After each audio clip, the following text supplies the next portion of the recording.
Incredible. I can't believe it's happening. That's the way one eyewitness described the crash. It hit that car and it blew up, and then the plane went on across and skidded across the freeway. It still had its landing gears down. As clouds of smoke and flames spiraled upward from DFW Airport, authorities were trying to figure out what happened here. Eyewitnesses say Delta Flight 191 from Fort Lauderdale was making what appeared to be a routine approach to the airport's northern runway during a thunderstorm. There were bolts of lightning, the plane dipped, and then hit State Highway 114. One person in this car reportedly was killed. Still, the L-1011 jet moved toward the runway. When he landed on the freeway here, I thought maybe, well, he might make it, and then he went over there and it's just a giant flame. Delta officials say it is unclear what caused the crash. Witnesses say the jet exploded after being hit with what appeared to be both high winds and lightning. Throughout the evening, ambulances struggled through heavy traffic trying to reach the dead and injured. One eyewitness, a pilot, says this is the worst crash he's ever seen. Authorities at DFW Airport agree there has never been a crash here as bad as this. By nightfall, the remains of 34 bodies had been identified. Bob Siegel, Channel 5 News Tonight, DFW Airport.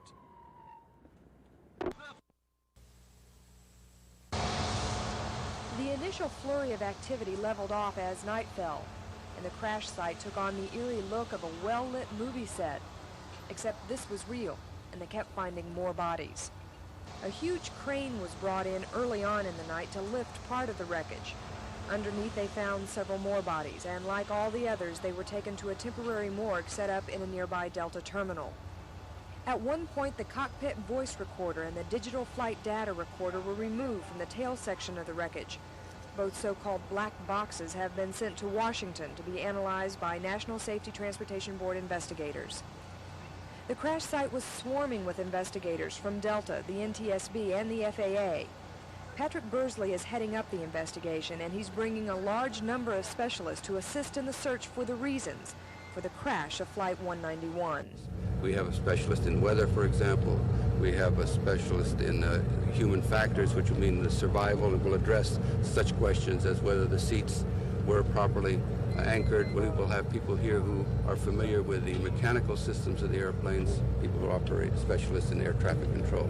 As the night wore on, a piece of plane debris reignited and a small fire could be seen beyond the horizon. And many of the people who had been first to see the crash and the fire and the carnage came back to see if darkness had changed the tragic scene. It hadn't. Nothing but dead bodies all over the place.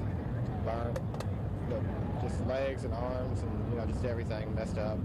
They're just laying there, just calling for help, and just get to them as fast as you could. There's a lot of people that weren't moving that I presumed they were dead. By 2 a.m., the grassy area behind the freight terminal at DFW looked almost deserted. Most emergency personnel, law enforcement officials, and crash investigators had gone home. But a few stayed to walk the crash site and to look for more victims of DFW's first air tragedy. Linda Frederick, Channel 5 News at DFW Airport.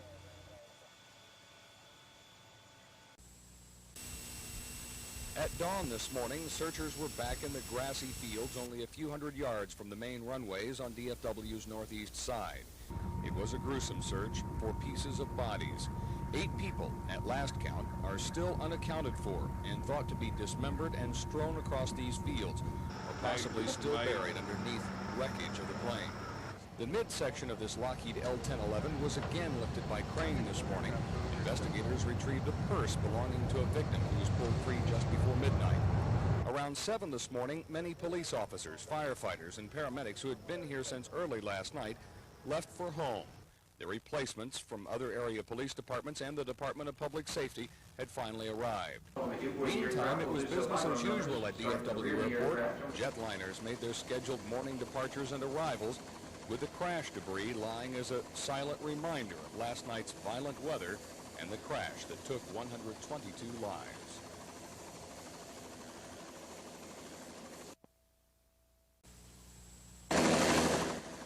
Wind shear is a weather phenomenon where there is a sudden and violent change of wind direction. Last night, a thunderstorm developed right at the northeast edge of DFW Airport, and it's believed the storm caused the wind shear. A few weeks ago, on the anniversary of the plane crash outside New Orleans, a flight simulator showed us exactly what wind shear was like. Good, but now I'm dipping below the glide slope. I'm bringing the power up to compensate for that. Looking out the window, I'm getting very low. And I've got just about full power in now. I'm still sinking. Fortunately, the simulated wind shear wasn't very severe. Krey is an experienced pilot, and most importantly, it was only a simulation. But last night at DFW, it was no make-believe. What's worse, wind shear usually blows in just one direction, either up, down, or sideways. But apparently last night, a rare form of wind shear formed at DFW. It's called a microburst, and it's a severe downdraft in a very small area. What likely happened was the plane first encountered a strong headwind as it entered the microburst, slowing the plane's speed and forcing it up. Then as it passed through the microburst, the plane was suddenly hit with a tailwind. That cuts the airspeed of the plane so that it begins to fall. And because jet engines take a few seconds to respond to throttle controls, and because the plane was already so near the ground, there just wasn't enough time or enough sky to recover. 60 airports across the country, including DFW, have wind shear monitors, but each system has only 5 monitors at 5 different locations on the airport, except for enhanced systems in Denver and New Orleans. Out the east, that's 15 knots different.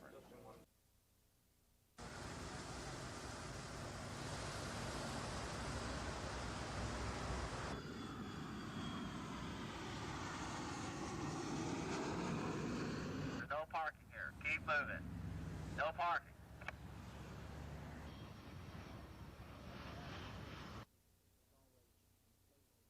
There's always the temptation to pick up or relocate, if you will, a piece of wreckage that might be critical to the National Transportation Safety Board's investigation.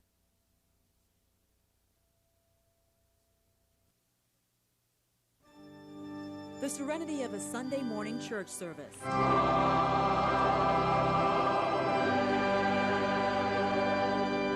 A time when tragedy tests faith. Even so, on this morning, we remember families and loved ones of people who hurt. Reverend J.B. Sharp of the Webb Chapel United Methodist Church was one of more than 25 clergymen on hand Friday night to comfort the injured, the dying, and their family members. He told his congregation that an impossible situation was made bearable by so many caring people. Who is all negative? Like the hundreds of people who responded to calls to donate blood for the victims. The emergency crews that worked long hours to find the victims, and the medical personnel who worked to keep the survivors alive. There was a kingdom of love around those people. They were total strangers, but there were people walking up and giving signs of love and friendship and devotion. Today, that devotion came from people who never knew the victims or their families. Their only way of helping was to share a prayer. Hear our prayers as we remember those who are suffering today. It's the comfort of knowing that there are prayers offered up for them, and by their faith in our prayers going up to God, it will give them that inner peace and comfort that they need during this time of sorrow.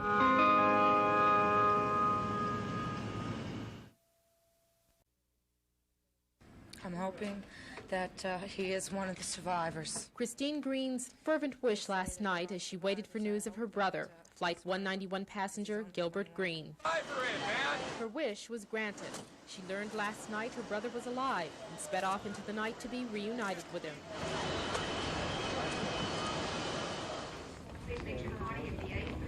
For others, the wait for word dragged on until they learned the worst. This morning, Delta flew in more relatives of those who'd been aboard Flight 191. Most have been taken to the Airport Hilton Hotel. From there, Delta officials are obtaining as much information on the victim's appearance, the clothes that they were wearing, any distinguishing marks to aid the medical examiner in making a positive identification on the remains that we have. The relatives are only required to go to the morgue for identification purposes as a last resort. So far, only relatives of 2 of the people on board Flight 191 have not been notified of the tragedy. Regina Benjamin, Channel 5 News, DFW Airport.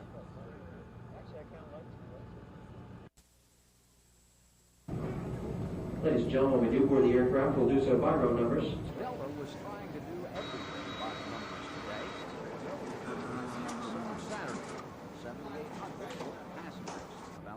number as yesterday here. And both airport personnel and passengers tried to conduct business as usual. But there was some apprehension about flying the day after the tragic plane crash. For myself and others, I think we're a little scared if anything should happen. But others said they were not nervous about boarding another airliner. No, it didn't make me nervous whatsoever, because I feel like wherever death is, it's going to get you anyway you go. I think about it more often now that we have this occurring, and plus also the hijackings makes me think about it a little bit more. No, I feel all right. I think it was just an accident that happens maybe 1 in a million. Yes, it does. I'm not too hot on flying anyway, and this really makes me nervous. But generally, though the tragedy was on their minds, few passengers were concerned that another air disaster is likely anytime in the near future anywhere near DFW. Jack Helsel, Channel 5 News.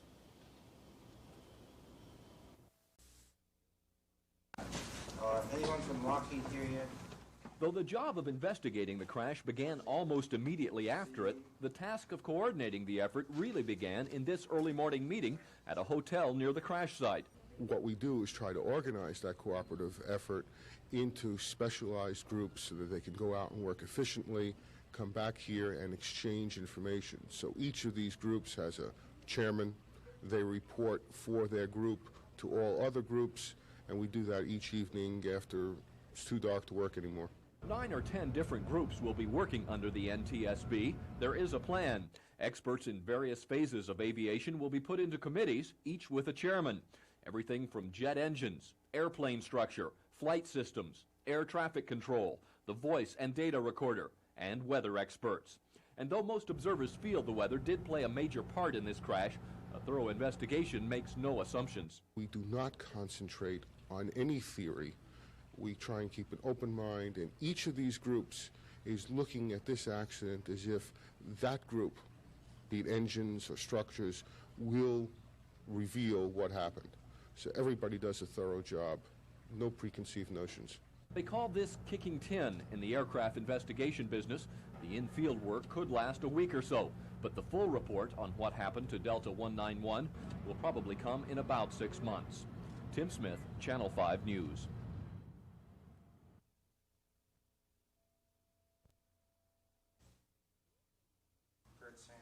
Coordinating a major crash investigation is not an easy job, but these folks have done it before. Anyone from Lockheed here yet? At some point, the NTSB has to sit down and take stock of who's here and who's going to do what. That's what this meeting at a hotel near the crash site was all about. What we do is try to organize that cooperative effort into specialized groups so that they can go out and work efficiently, come back here and exchange information. So each of these groups has a chairman. They report for their group to all other groups, and we do that each evening after it's too dark to work anymore. Usually about 9 or 10 groups will be working on that and reporting to the NTSB. It's all coordinated by the chairman of the various committees, each made up of aviation experts in that field. What are they looking at? Everything from jet engines, the structure of the airplane, its flight systems, the voice and data recorders, air traffic control, and of course the weather.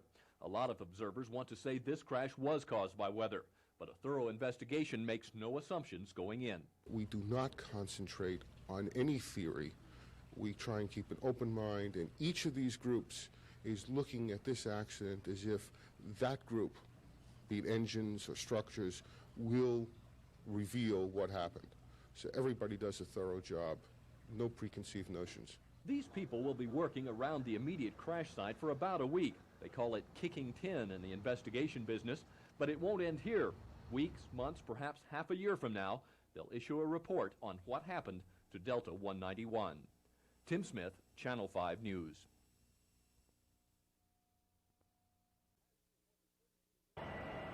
Last year, more than 32 million people traveled safely in and out of DFW Airport. On the average, it handles some 1,500 takeoffs and landings each day. In its 11-year history, only 2 fatalities have occurred as a result of a crash on airport property. That was in September of 1981, when a light plane crashed and burned near its north entrance. The only tragedy of similar proportions occurred in May of 1968 when 85 passengers died aboard Braniff Flight 352 en route from Houston to Dallas. That plane went down near Dawson, 90 miles south of the airport. There are those who may say that DFW's luck ran out last night with the crash of Flight 191, while others argue its past safety record had little to do with luck.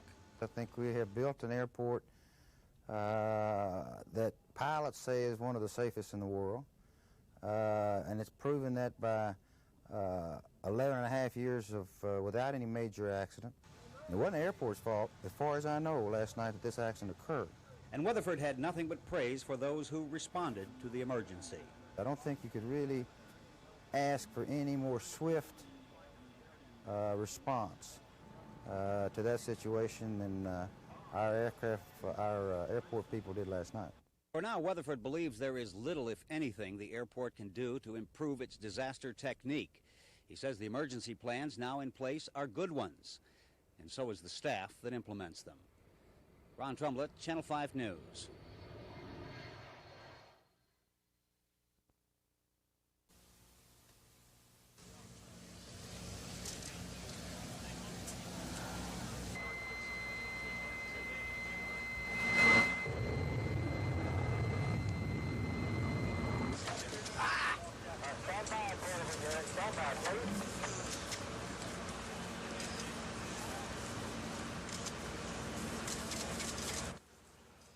Well, if that is the cause of this tragedy, then certainly I think that would be one of the considerations we have to make a decision on. But it's too early to say exactly what should be done to prevent this, but obviously everything that can be will be.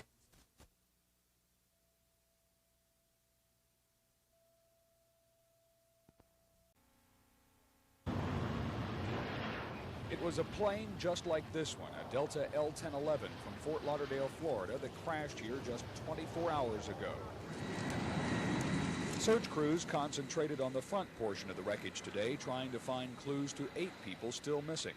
As the section just behind the cockpit was sprayed down with water, searchers found another body in the debris. It is thought the body was one of the 3 flight crew, and that brings to 134 the number of people known killed in this crash. Some 200 yards away, investigators were finally able to get a close look at the tail, the only portion of the plane that remained somewhat intact. It was in these seats, the smoking section, that most of the surviving passengers sat. 33-year-old Jay Slusher sat only 2 rows back from where this plane broke in half. He told rescue workers that smoking saved his life. Meantime, volunteers from Delta, the Marine Corps, and the Navy picked carefully through the debris strewn almost a mile across the cargo area here at DFW, looking for clothing, purses, wallets, and briefcases, or anything else they could find for bits of information to help identify the bodies of victims stored in a temporary morgue in the Delta hangar. A pair of lonely shoes were the grim reminder that many on board this flight never knew what hit them.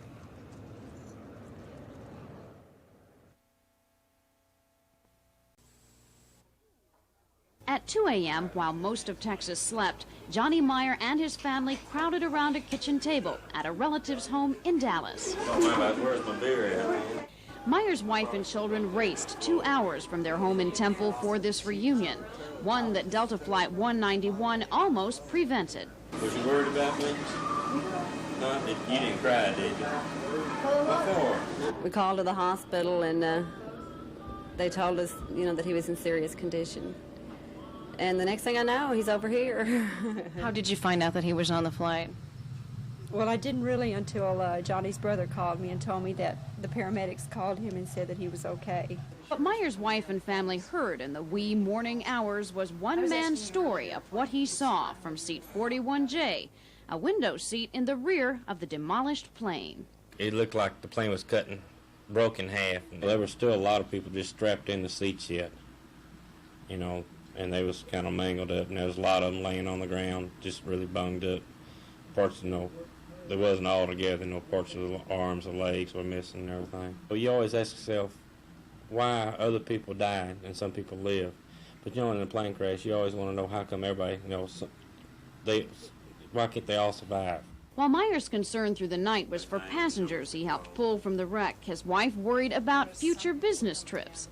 As a district manager for a wholesale grocery, Meyer says he will have to fly again.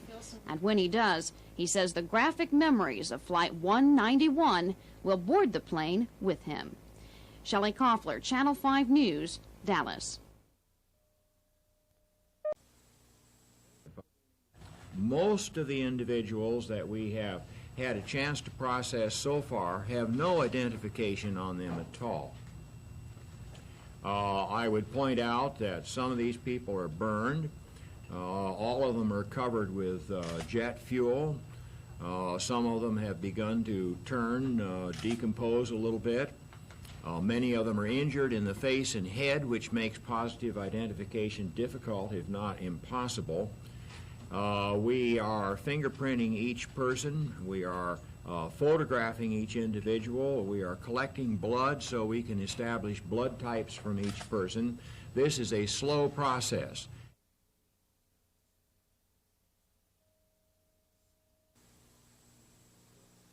We hit, and then we hit again. And then the last time when we hit like that, then I saw the flame coming. 33-year-old Jay Slusher of Phoenix feels very lucky today. He escaped the crash with only a few scrapes. Others around him weren't so lucky. We tried to move a man that had a broken arm and a broken leg. That's all the visual evidence we could see. But he was hurt so bad that we couldn't find anything to put him on to get him away from the wreckage that we decided to leave him there. While Slusher waited for his wife to arrive from Phoenix, he got a surprise visit from Governor Mark White, who wanted to offer his concern. Slusher told the governor that he and other passengers had no warning of the crash, but that it was raining extremely hard, and when they hit, he and other passengers were too shocked to know they'd been hurt.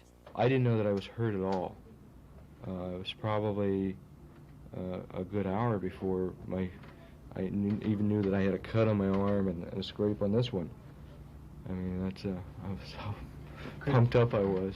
Slusher spent the night in St. Paul Medical Center for observation only. He feels stiff but fine. In fact, he told reporters that, ironically, it was cigarettes that probably saved his life.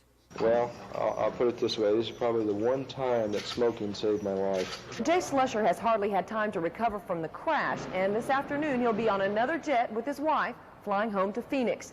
I asked him if it made him nervous. He said, as long as the weather forecast is clear, I think I'll be okay. Jane Boone, Channel 5 News, Dallas.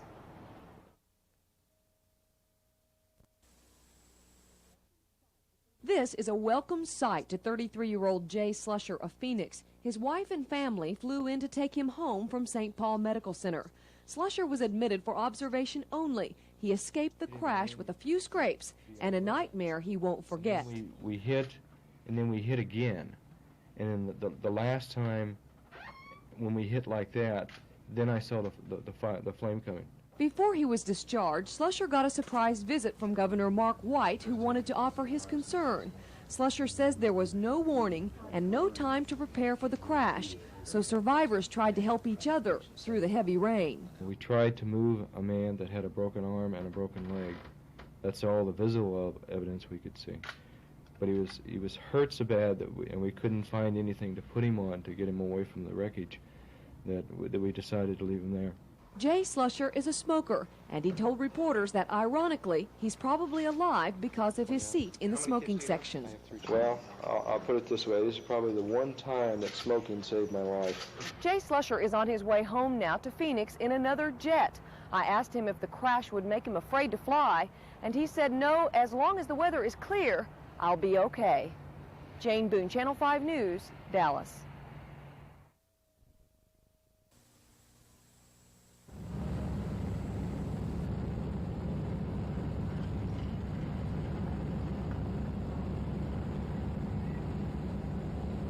Is Dr.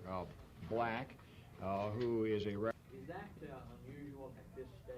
He's still under autopsy. We're not exactly sure who the other crew members are. Fact that were,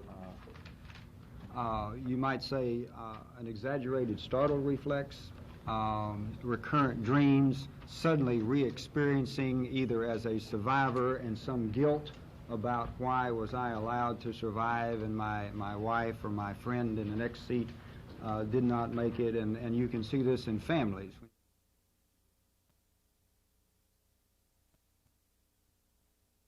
human trauma, this is fairly a common experience. Change. The count rests now at 131 people dead. Amid the shock and grief, there are questions. Among them, should the pilot of Delta Flight 191 have postponed landing during yesterday's storm? The answer may come out during investigations by the National Transportation Safety Board. Investigators say after listening to the cockpit voice recorder and the recordings of control tower conversation with Delta Flight 191, it sounded as though landing was typical. There is no concern in the cockpit about the progress of the flight. Federal investigators readily admit it won't be easy to figure out what happened here.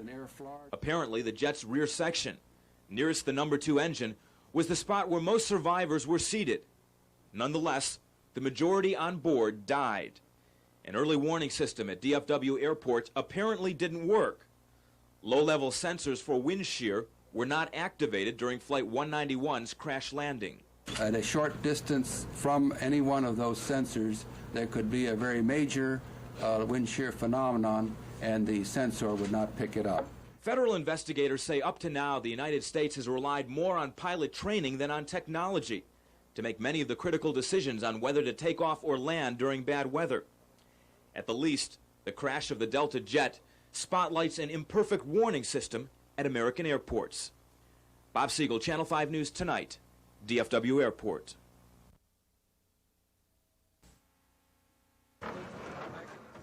Volunteer crews from Delta Airlines, the U.S. Army, and the Marine Corps spent most of the day very carefully sifting through debris of Delta Flight 191.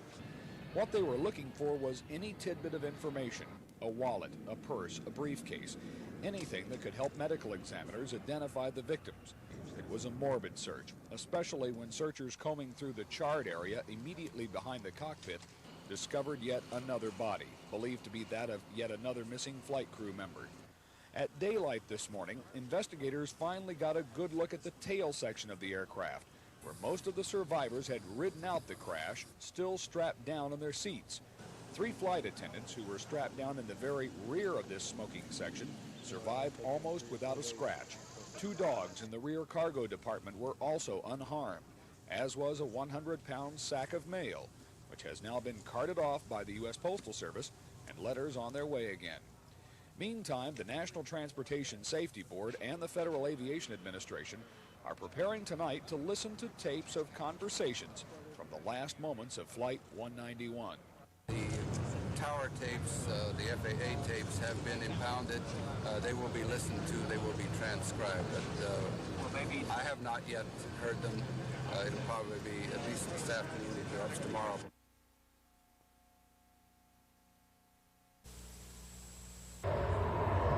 Investigators stand out throughout the crash site looking for the smallest of clues. They took pictures, they took notes, they measured distances, and they pried apart pieces of the L-1011's number 2 engine.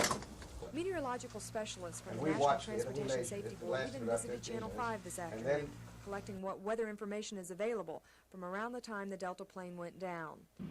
All the information collected from Delta officials, the Federal Aviation Administration, and the NTSB will be compiled. Hopefully, the many pieces of the Flight 191 puzzle will start making sense. We're also documenting the wreckage from the point of view of trying to determine what the trajectory of the aircraft was. Of course, there are skid marks and where gouge marks where the engine's dug into the ground. We're trying to see after that aircraft struck the tank, what effect that had on it, whether it spun around. In the course of the search for clues this afternoon, investigators made more grisly discoveries. Parts of bodies are still being recovered from the wreckage, as well as some personal effects. There's a lot of territory to cover out here, and investigators say they won't wrap up their search until they are sure they have all the evidence necessary to accurately reconstruct the final moments of Flight 191. The wreckage is expected to stay right where it is for quite some time, and once the investigative team has seen all there is to see, the debris will be turned back over to Delta, and the airline is likely to sell the wreckage as scrap metal. Linda Frederick, Channel 5 News at DFW Airport.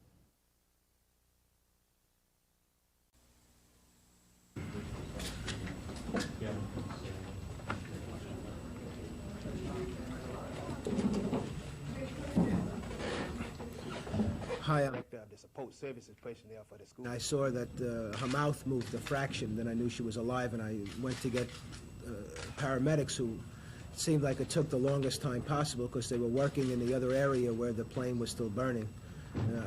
A fireman came. I got a hold of a fireman that was able to give her CPR and get her breathing.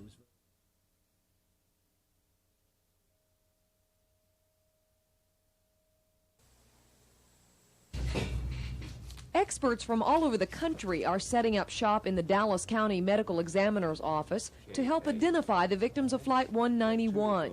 But anyway, what you need to do is fix that, okay? Phone information from relatives is logged in a computer. Fingerprints from each body are checked by a special FBI team. And dentist Jim Hales of Irving is looking for clues through dental records. So right in this area where my thumb is, an extra tooth. Thank you very much. That is unerupted.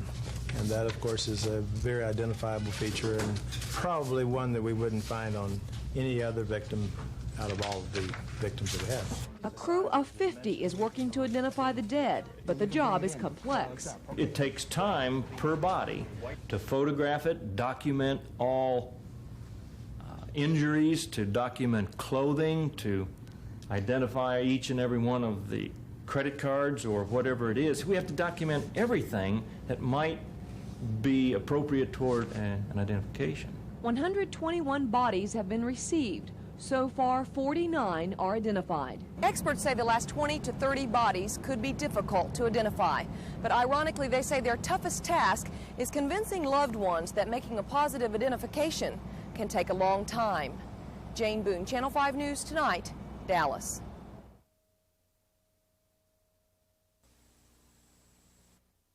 Obtaining information on the deceased, physical characteristics, clothing, anything that would identify them.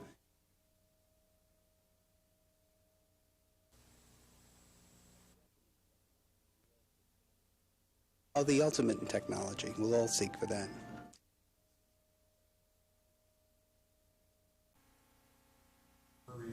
I was on my way to visit my sister here in Texas. She had sent me a round-trip ticket to fly out to see her because I'm in between breaks, between summer school.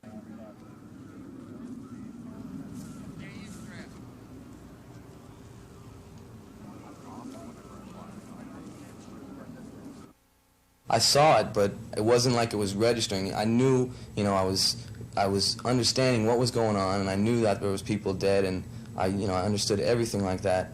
But it didn't really make any difference in the way I acted. I knew exactly what I had to do, and that's all I could think of is to get out of the plane.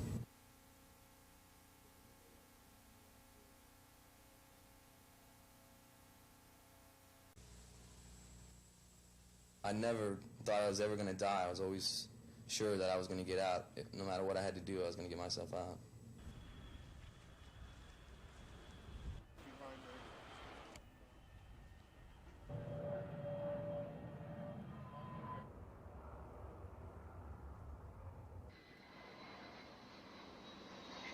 And the flames were working their way straight across to me when we hit again, and they were just about on me when the plane split in half and my end went sliding away from the fire, and the engine shot jet fuel all over me. I couldn't see. My clothes were sopped. I was covered. No one is drawing any conclusions yet, but the evidence is beginning to point to the possibility of wind shear and human error. The scattered debris is showing investigators how the plane hit and tore apart, and witness reports, combined with data retrieved from the flight recorder, is showing investigators why. It appears that the accident aircraft was overtaking the Learjet, and it was given speed reductions, successive speed reductions that ultimately brought its speed down to 150 knots. Bursley admits that the L-1011 speed should have been higher. Trouble was evident moments after the plane started on its landing approach and came to the view of the air traffic controller. He then saw a Delta 191 come out of the rainstorm in almost exactly the same direction. However, he saw Delta 191 as being very low, some 50 to 100 feet above the ground. He was so concerned about the height of the plane that he gave the order, quote, Delta, go around. There was no acknowledgement of that command from the Delta pilot, and seconds later, the air traffic controller saw the plane go down. At the end of the recording process, we have some very dramatic increases in the amount of power that is being applied. I won't speculate about what that means, but power is an answer to overcoming problems in flight control. And those flight control problems were likely caused by abnormal weather conditions, possibly wind shear. If that is the case, then the command from the controller to decrease speed may have been a crucial mistake. Investigators insist they've drawn no conclusions. They are still merely compiling facts. But those facts are beginning to give investigators a direction to pursue. This is Linda Frederick reporting.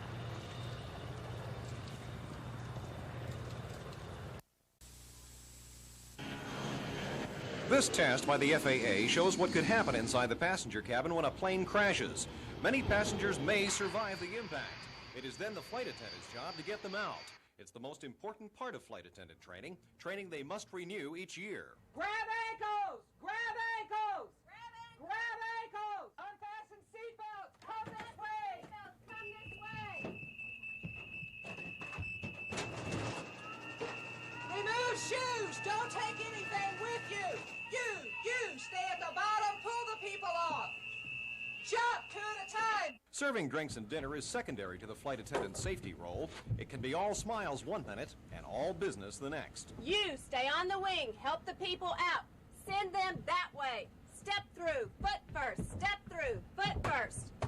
You open that exit. But there's also the chance the flight attendant could be injured and couldn't get to the exit. In that case, the passenger may have to open the exit on his own.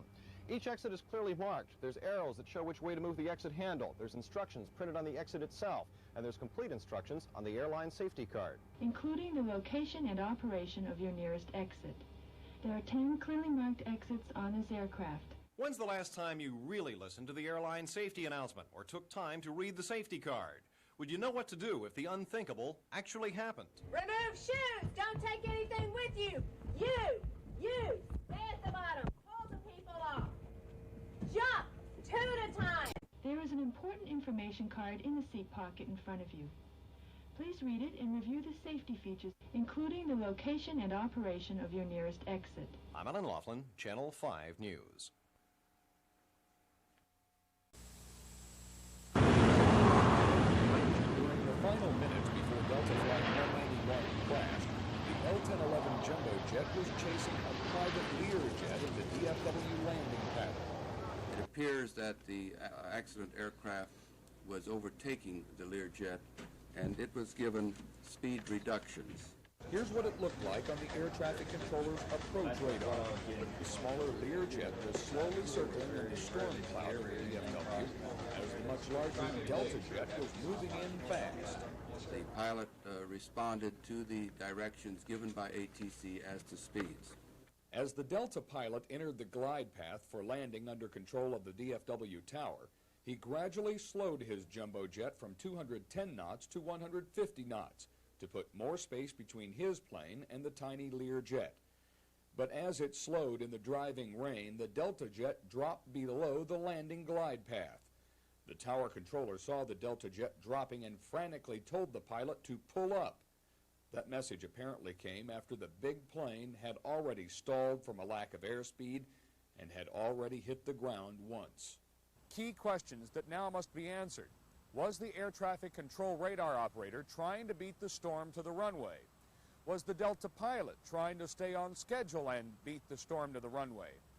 And why did an air traffic controller order the big jet to slow down just before a storm instead of ordering the big jet to take another lap around the airport? Well, 150 knots is normally a safe speed. But circumstances Friday at 6 p.m. were not normal. A thunderstorm formed quickly and disappeared just as fast, and the flight recorder on board now shows the Delta pilot at the last moment tried to gain airspeed quickly. At the end of the recording process, we have some very dramatic increases in the amount of power that is being applied. The investigation and placing of blame is far from finished, But today, investigators probing the engines confirmed the throttles were wide open. The pilot apparently had tried to pull up, got his warning from the control tower too late to prevent this tragedy. Mike Snyder, Channel 5 News, DFW Airport.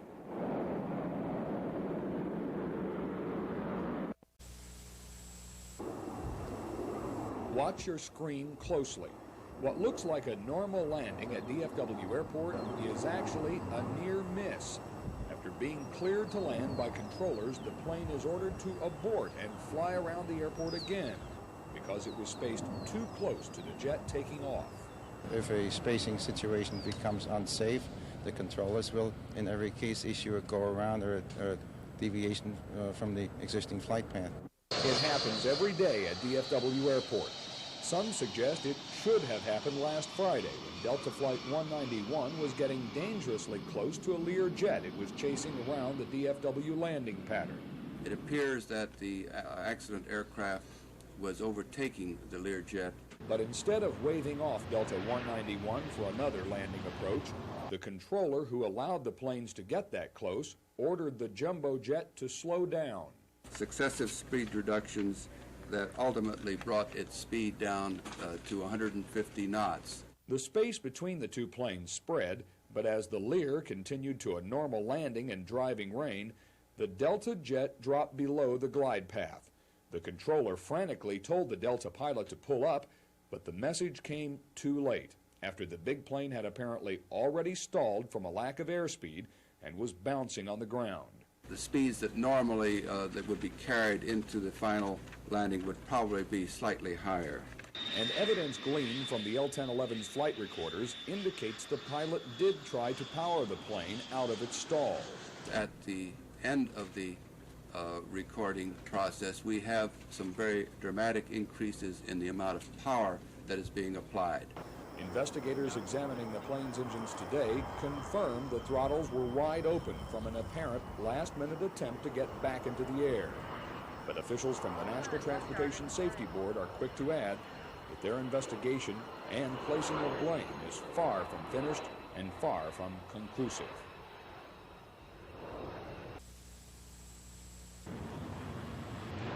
During the final minutes before Delta Flight 191 crashed, the L-1011 jumbo jet was chasing a private Learjet through a thunderstorm in the DFW landing pattern.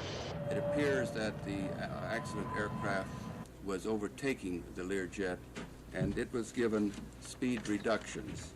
Here's what it looked like on the air traffic controller's approach radar. The smaller Learjet was slowly circling in the storm cloud over DFW as the much larger Delta jet was moving in fast. The pilot responded to the directions given by ATC as to speeds.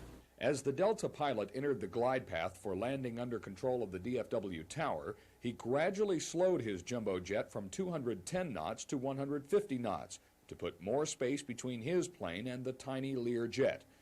But as it slowed in the driving rain, the Delta jet dropped below the landing glide path. The tower controller saw the Delta jet dropping and frantically told the pilot to pull up. But it was apparently too late for the big plane to gain enough speed to fly out of its stall, possibly caused by a wind shear. Key questions that now must be answered. Was the air traffic control radar operator trying to beat the storm to the runway? Was the Delta pilot trying to stay on schedule and beat the storm to the runway? And why did an air traffic controller order the big jet to slow down just before a storm instead of ordering the big jet to take another lap around the airport? And under normal circumstances, 150 knots would be a safe speed. But circumstances Friday at 6 p.m. were not normal. A thunderstorm formed quickly and disappeared just as fast. And the flight recorder now shows the Delta pilot at the last moment tried to gain airspeed quickly. At the end of the recording process, we have some very dramatic increases in the amount of power that is being applied. The investigation and placing of blame is far from finished and far from conclusive. But investigators examining the engines today confirmed the throttles were wide open. The pilot apparently tried to pull up, but got his warning too late to prevent this tragedy. Mike Snyder, Channel 5 News Tonight, DFW Airport.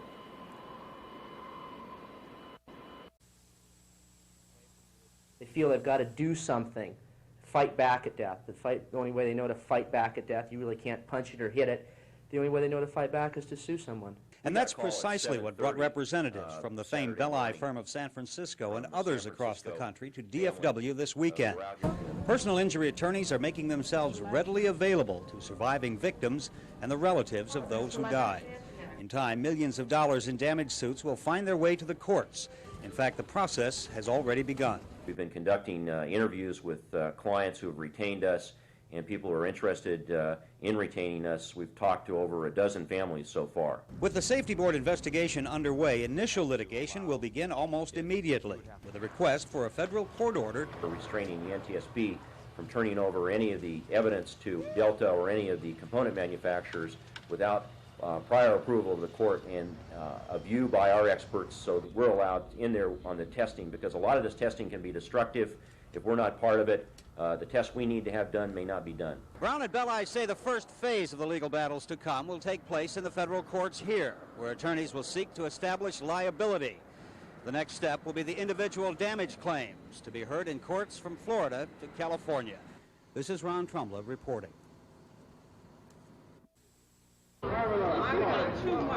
For years, Annie Edwards and Juanita Williams have shared friendship as neighbors in Pompano Beach, Florida. Today, arms linked, they shared something more, an amazement that DFW's worst air disaster left them virtually unscathed. And it came so quickly, no one had a chance to scream. We didn't hear no screams at all. Juanita was among the first to loosen her seatbelt and escape the mangled wreck. Annie was among the last.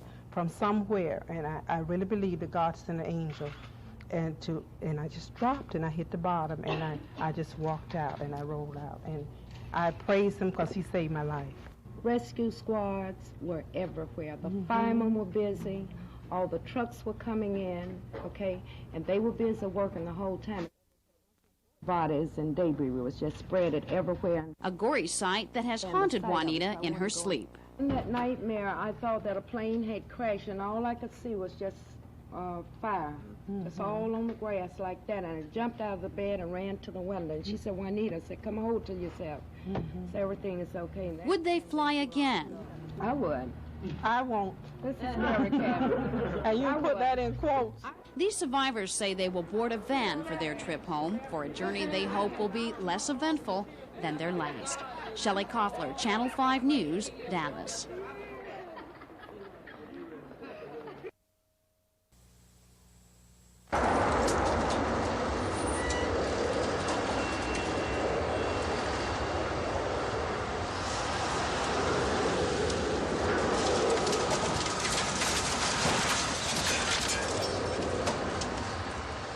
I'm not an aeronautical engineer. I can't tell you exactly what it is, but we do have a number of systems where a necessary input to those systems goes through the black boxes that is in that area.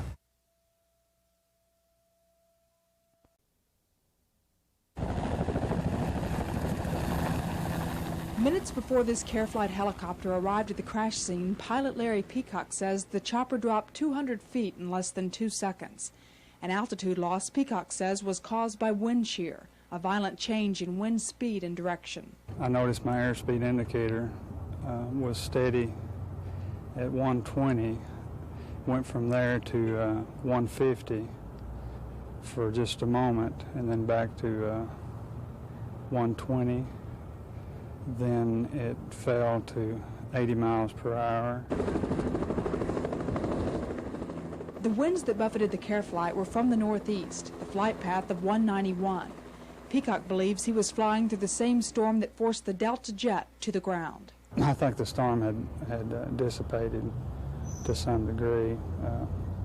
When I got there, if I thought that it would have been that bad, I wouldn't have flown through it. I would have flown around it. Peacock is one of several pilots who've told federal investigators they experienced wind shear at DFW around the time Delta Flight 191 crashed. Investigators say wind shear alerts did go off at the airport, but shortly after 191 went down.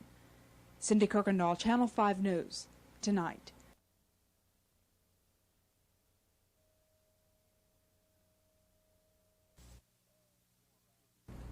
The go-around was fruitless. At that point, because the airplane had already impacted. At that point, the controllability of the airplane was pretty well something beyond recovery.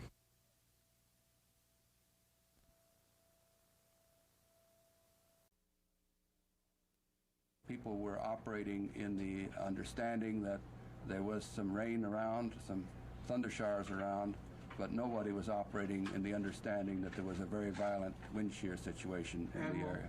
Investigators know a lot more about the weather now than the pilot of Delta Flight 191 knew when he reduced his speed on his landing approach. A speed selection, for example, that seemed perfectly reasonable then can't be talked about today in quite the same terms. Planes make approaches at 150 knots all the time. But had the pilot known about the potential for wind shear, the story might have had a different ending. It's likely wind shear combined with the reduced speed is what caused Flight 191 to go down. But investigators are not drawing any final conclusions yet. Instead, they are still probing the wreckage and researching the weather conditions. A few concrete facts have emerged, however. The order from the air traffic controller to go around came too late. The plane had already touched ground once north of Highway 114, and the plane was breaking apart when the go-around command was issued. At that point, the controllability of the airplane was pretty well something beyond recovery. The cockpit voice recorder shows investigators there was also an automatic pull-up command. This command is activated if an aircraft is too close to the ground or approaching the ground too rapidly. The medical examiner's office has now identified 65 of the victims on board Delta 191, and investigators are analyzing the seating arrangement of survivors and victims. All survivors were in the back 46 rows of the L-1011, but there was a victim in row 44 and a survivor as far forward as row 29. Linda Frederick, Channel 5 News.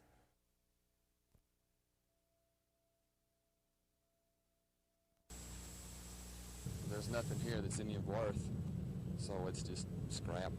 By the truckloads and dumpster loads, salvage crews under the direction of the National Transportation Safety Board have been carrying every bit of this debris to the Delta hangar about 2 miles south of the crash site. The largest intact section of the L-1011, the tail, has been moved inside the hangar now, and all of the broken parts are being laid out like a jigsaw puzzle alongside. Motors, gears, and other parts will be separated out and tested to discover just what operational condition the plane was in when it went down. Back at the crash site, investigators are still taking measurements of how the plane broke up, while the salvage crews survey the unsavory work they must do over the next couple of days. Every now and then you uncover a few things that make you think about it.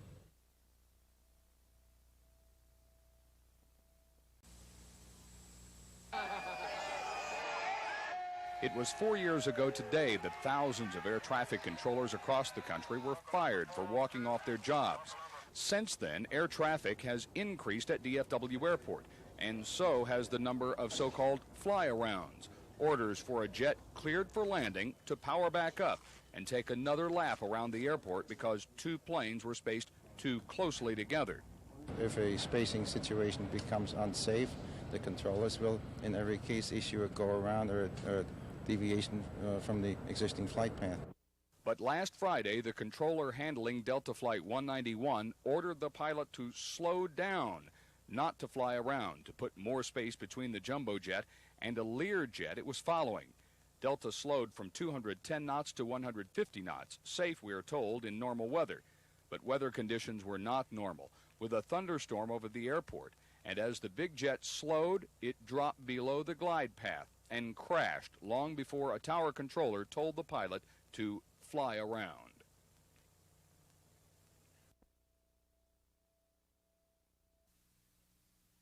Because there's nothing here that's any of worth, so it's just scrap.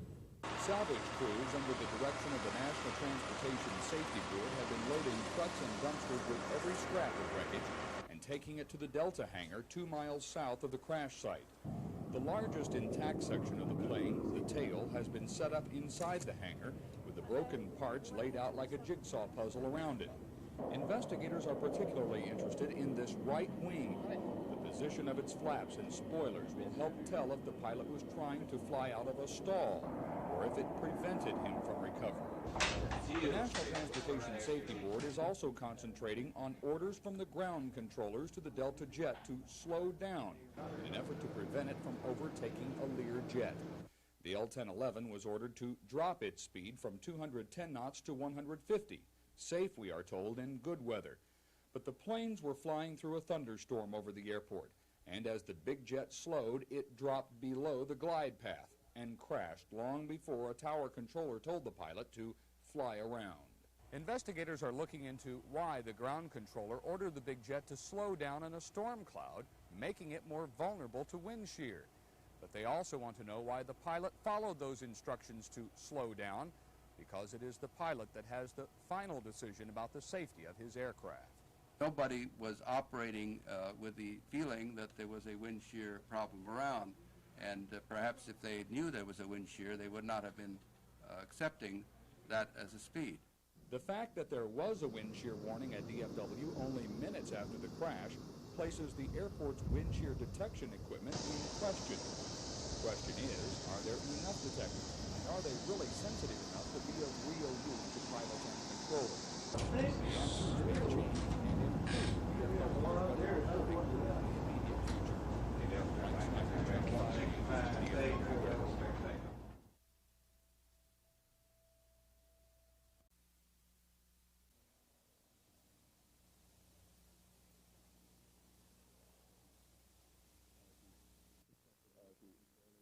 As he picked up with the local controller, said something like, "We're in the rain, feels good." There's no evidence that he felt that what he was entering was a matter of concern.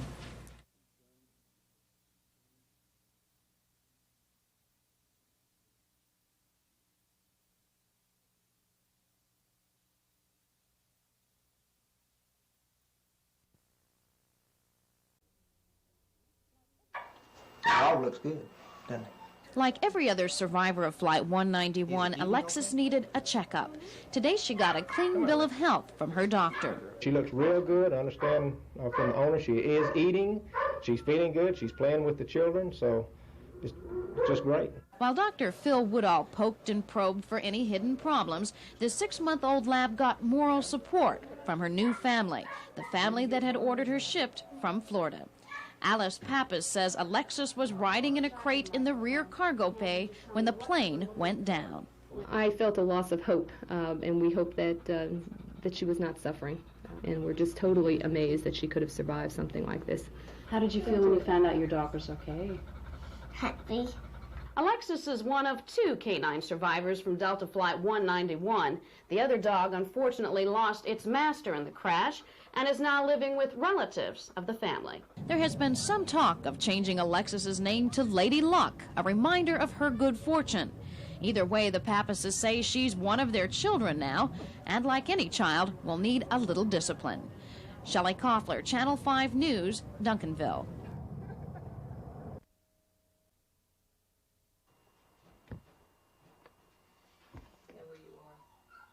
She's a sweet dog, isn't she? Is he?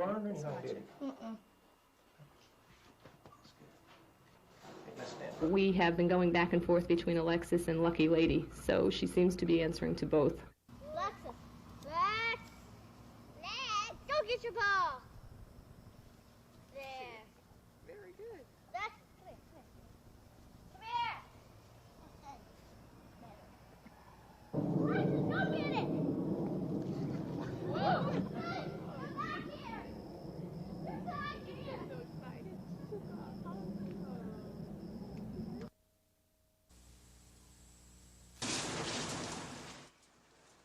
Salvage crews are scraping up the remaining fragments of Delta Flight 191. Dumpsters full of wreckage have been trucked down to the Delta hangar. Key pieces are being laid out like a jigsaw puzzle and will be tested by National Transportation Safety Board investigators. But mechanical failure is not the primary focus in the search for a cause of the crash that killed 133 people.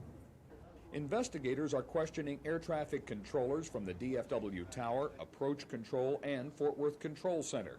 Primary questions being asked: why did a controller order the big Delta L-1011 to slow down in a storm cloud?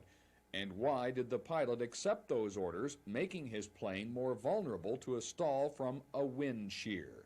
The pilot has an awareness of rain ahead of him. In his conversation with the controller, as he picked up with the local controller, said something like, "We're in the rain, feels good." Also in question is DFW's wind shear detection equipment. A wind shear warning went off at DFW Airport less than 15 minutes after the Delta crash last Friday. Investigators are studying if there are enough detectors around DFW Airport and other airports around the country, and if they produce accurate enough information for controllers to help pilots land and take off safely in bad weather. While the controversy rages about the accuracy of ground-based wind shear detection equipment, the Airline Pilots Association thinks it might have a solution. Put the wind shear detection equipment in the cockpit and let the pilot decide. But that kind of equipment isn't even experimental yet. Mike Snyder, Channel 5 News, DFW Airport.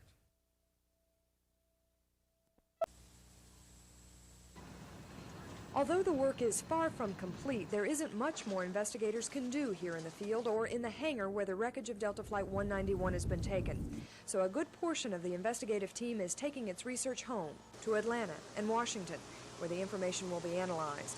One segment of the investigation, however, is still being pursued here locally. The Air Traffic Control Group still has a lot of work to do. The air traffic controller handling Flight 191's approach to DFW told the pilot to slow it down in order to maintain a 3-mile interval behind a Learjet. The same air traffic controller also urged the pilot to go around when he saw the L-1011 was too low. That air traffic controller is still working at DFW. Are they off duty? No, sir, they're not suspended. They're not. They're still on duty. It's clear weather played a major role in the fate of Flight 191, but whether the pilot knew about the severity of the conditions is still unclear. There's no indication that the pilot was advised that he was going to encounter thunderstorm activity. That's different from whether he knew or not, and I don't know whether he knew or not. But investigators who analyze these things hope to eventually make that determination and draw some final conclusions about what happened to Delta Flight 191. Linda Frederick, Channel 5 News.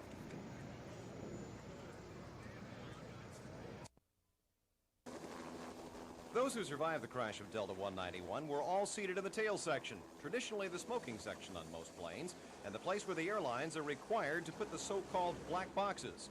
It is the tail section that is most likely to remain intact in a crash. That fact is prompting some passengers to request seats in the back of the plane lately, whether they're smokers or not.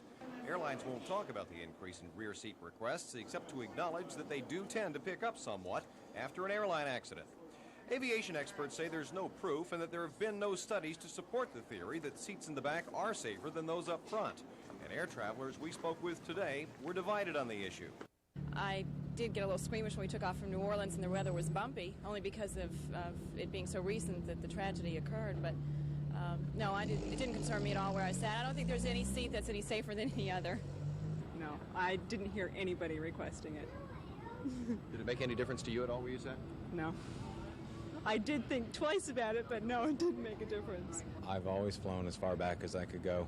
In all fatal crashes, if anybody survives, it's normally the people who are sitting in the back of the plane.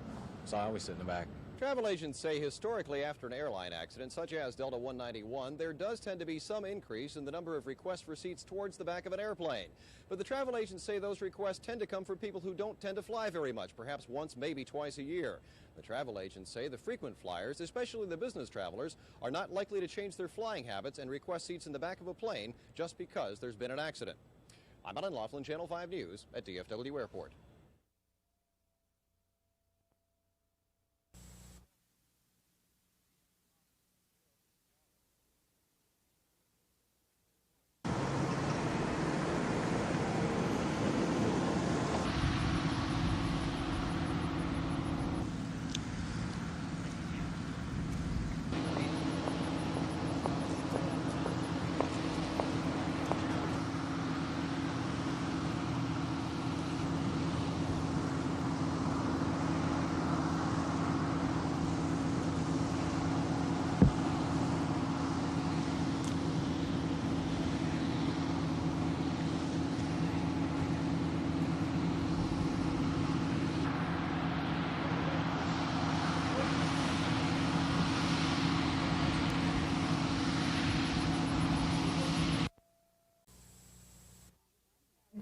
On Monday, I said, I think this is going to cost around $15,000.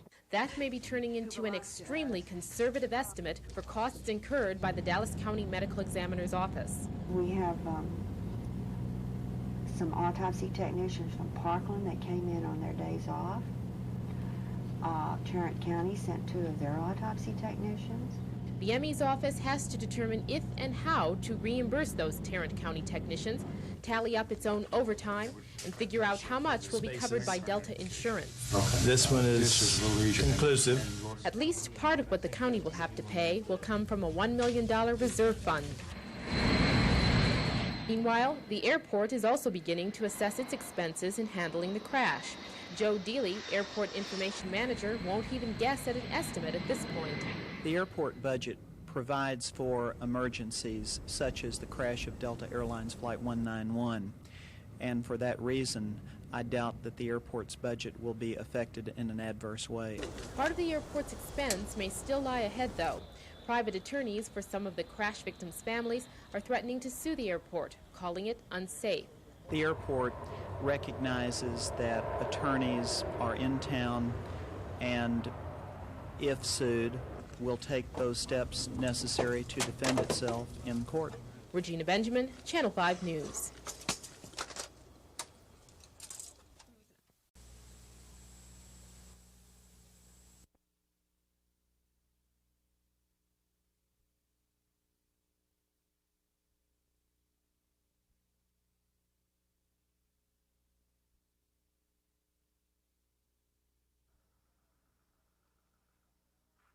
As far as 191 is concerned, 191 never received it.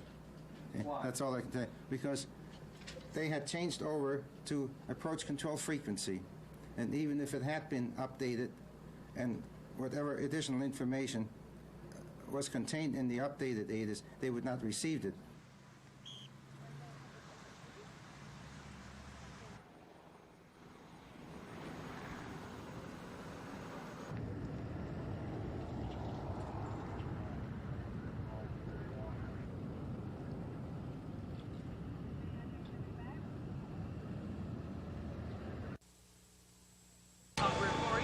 Quite simply, it will take time.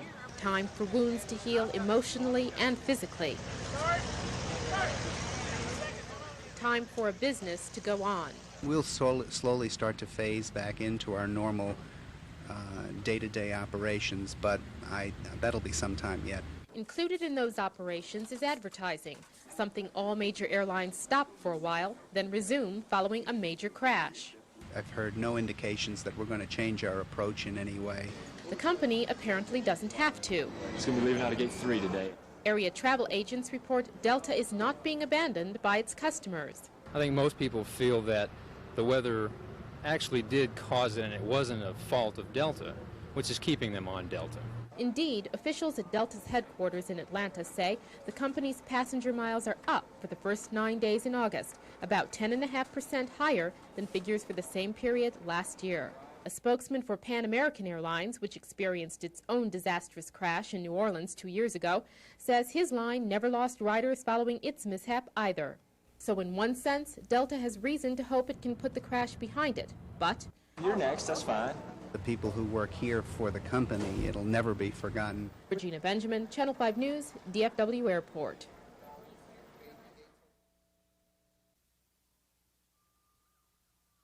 Delta, go around. That warning came too late for pilot Ted Connors and Delta Flight 191. Investigators from the National Transportation Safety Board have confirmed the L-1011 jumbo jet had already hit the ground north of the airport.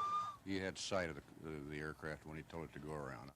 Air traffic control tapes released today by the Federal Aviation Administration displayed an eerie professional calm, knowing what was about to happen. 191 heavy, reduced speed 170, turn left 270. Roger. But it was those successive ordered speed reductions through a rain cloud that have caught the attention of investigators. Controllers were trying to keep a 3-mile separation between the Delta jumbo jet and a small Learjet it was following as they both circled DFW Airport. Delta 191 heavy, reduce your speed to 160, please. Be glad to.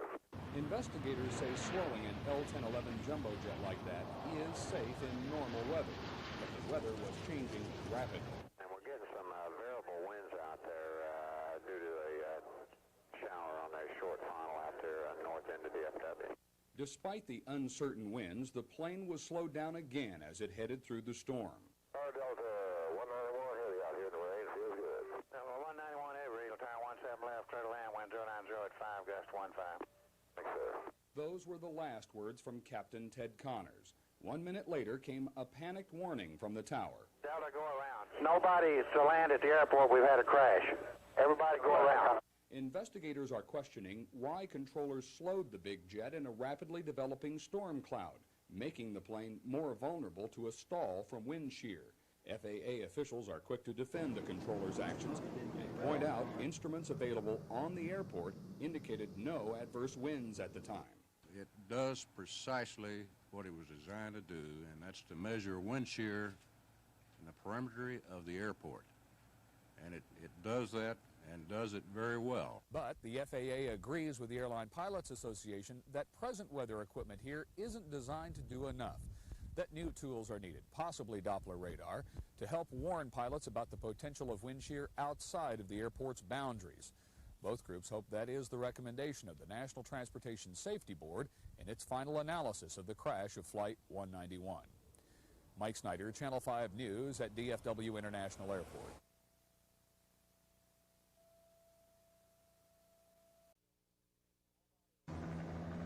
Nobody to land at the airport. We've had a crash. Everybody go around. The frantic moments after Delta Flight 191 went down, killing 134 people. A stark contrast to the eerie professional calm just before the crash, displayed on air traffic control tapes just released by the FAA. Delta 191 Heavy, reduce your speed to 16, please. Be glad to. That was one of a series of controller orders for the Delta L-1011 jumbo jet to slow down from 210 knots to 150 to prevent overtaking a Learjet in the landing pattern at DFW Airport. And under normal circumstances, 150 knots would be a safe speed. But weather at that moment was not normal. And we're getting some variable winds out there due to a shower on the short funnel out there north end of DFW. But despite the developing storm, no wind warnings were issued. Even Delta pilot Ted Connors felt no cause for alarm.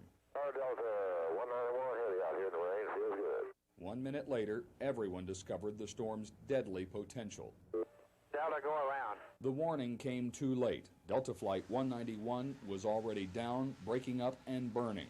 Investigators are questioning why controllers slowed the big jet down in a storm cloud, making it more vulnerable to a wind shear. The FAA defends its controllers, saying their instrument showed no danger at the time, and that those instruments function perfectly as designed to detect wind shear inside the airport's boundaries. But the FAA agrees with the Airline Pilots Association that the present weather equipment here isn't designed to do enough. No, we're not satisfied. We're looking for more sophistication and better tools to predict that phenomena, weather phenomena, or wind shear potential that lies outside the perimeter of the airport. Meantime, short of new equipment, pilots say they will resort to the only reliable prevention tool available, their own judgment. Mike Snyder, Channel 5 News Tonight, DFW Airport.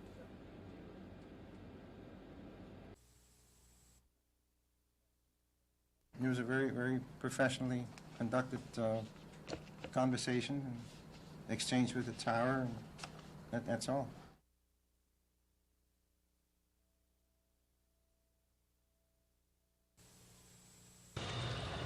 "136 people were killed when this Delta jumbo jet violently slammed into the ground, bursting into flames. Today, the National Transportation Safety Board released reports supporting theories that 191 encountered wind shear, severe shifts in wind. The report also suggests a previous Delta flight crew noticed the severe weather 2 minutes before the crash and did not notify the 191 crew or the airport tower. 191 pilot Ed Connors noticed rain upon his approach and remarked, "We're going to get our airplane washed." 5 minutes later, Flight 191 went into the eye of the storm.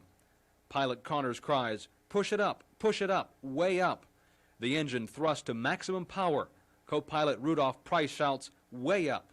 It was a 37-second ride through the monstrous storm. Transcripts also reveal pilot Connors complaining about the air traffic controller's inability to clear them on approach for landing. Connors said, "Getting kind of hot in the oven with this controller. See, that's what the lack of experience does." The report never concludes whether the 191 crew deliberately flew into the storm trying to land. Despite all this information, the safety board still has not stated the exact cause of the plane crash. That information should be known in about 4 months. It won't change the results of what happened here, but it could possibly help prevent any further tragedies like the Delta 191 crash from happening again. Tim Herrera, Channel 5 News, DFW Airport.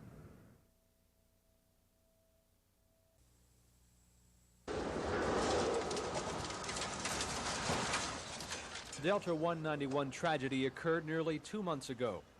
So far, investigators have determined the jet was apparently hammered to the ground by a wind shear, a severe shift in wind. But the 191 crew should have known what was ahead. 2 minutes before the crash, another Delta flight saw the approaching bad weather. A co-pilot on that flight remarked, "Looks like a tornado. I've never seen anything like it." It may have been a tornado, but it also may have been a vortex, a cousin of the tornado. Whatever it was, pilot Ed Connors realized what was happening and shouted, push it up, way up." That's it. Co-pilot Rudolph Price echoed with, "Way up." But it was too late. The wind was too strong, the crew could not recover, and the jet went down. 136 people were killed in the fiery tragedy, the worst air disaster in Texas history. The National Transportation Safety Board is expected to have its final report on the plane crash in about 4 months. Transportation officials hope to use that information to help prevent future tragedies like the 191 crash from happening again. Tim Herrera, Channel 5 News Tonight, DFW Airport.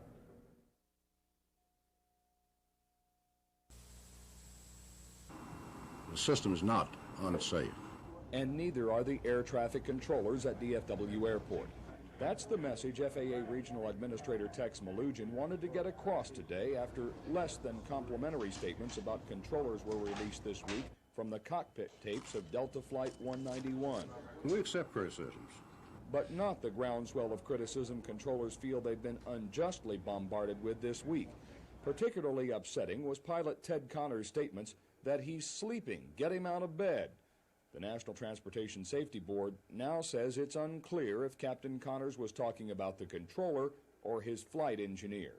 But it is clear who the pilot was talking about when he said, getting kind of hot in the oven with this controller. See, that's what a lack of experience does.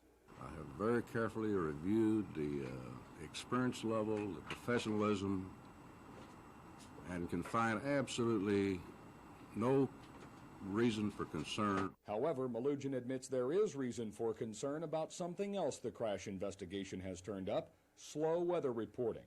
August 2nd, the meteorologist at the Fort Worth Air Route Control Center went on lunch break 40 minutes before the crash. 25 minutes before the crash, the meteorologist at the National Weather Radar Center in Stephenville went on lunch break. Nobody saw the deadly storm develop. The FAA says that must change. At some point in time, I would like for us to see, and we do, further downstream, take the controller out of the loop and transmit the weather data directly through data link to the cockpit of the airplane. But while the FAA insists throwing dollars at unproven and undeveloped systems will not solve this weather reporting problem, the FAA also admits it won't be making that decision. That the National Transportation Safety Board and uninformed and anxious citizens through pressure on Congress will actually decide how best to streamline the weather reporting system for pilots. Mike Snyder, Channel 5 News at DFW International Airport.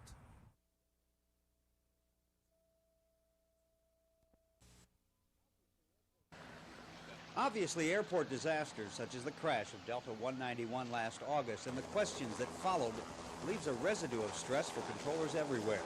Add to that the apparent shortage of controllers, evidenced by the FAA's current recruiting drive. The government hopes to increase the number from 14,000 to 15,000 within 2 years. Less obvious is the fact that the Fed has eased travel time restrictions, allowing the peaks to be determined by the public and the airlines.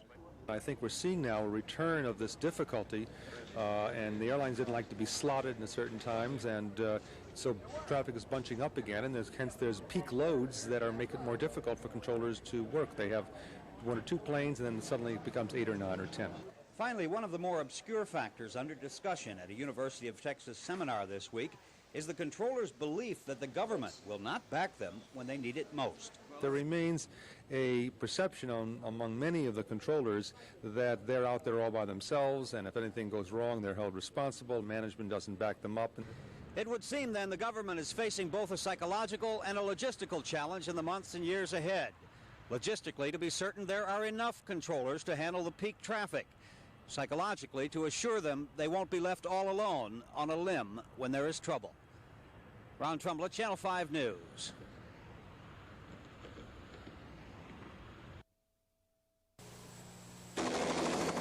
When Delta Flight 191 came crashing to the ground August 2nd, hundreds of medical and emergency personnel responded to aid survivors and search for victims.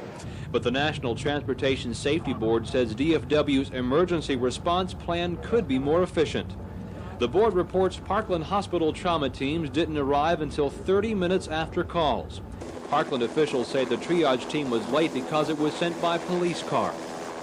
Administrators at John Peter Smith Hospital in Fort Worth say they don't even have a copy of the response plan after repeated requests.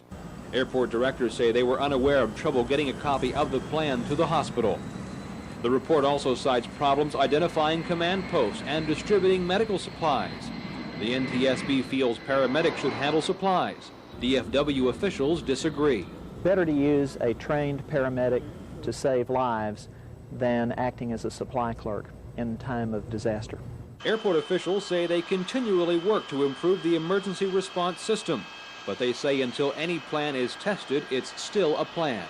You train for the real thing and hope that your plan meets your expectations. The National Transportation Safety Board holds hearings next week on the crash, and a final report is expected soon after that. But whatever the findings, airport and local hospital officials say they will continue to work to improve their response plans that were tested by the tragic Delta 191 crash. Tim Herrera, Channel 5 News, DFW Airport.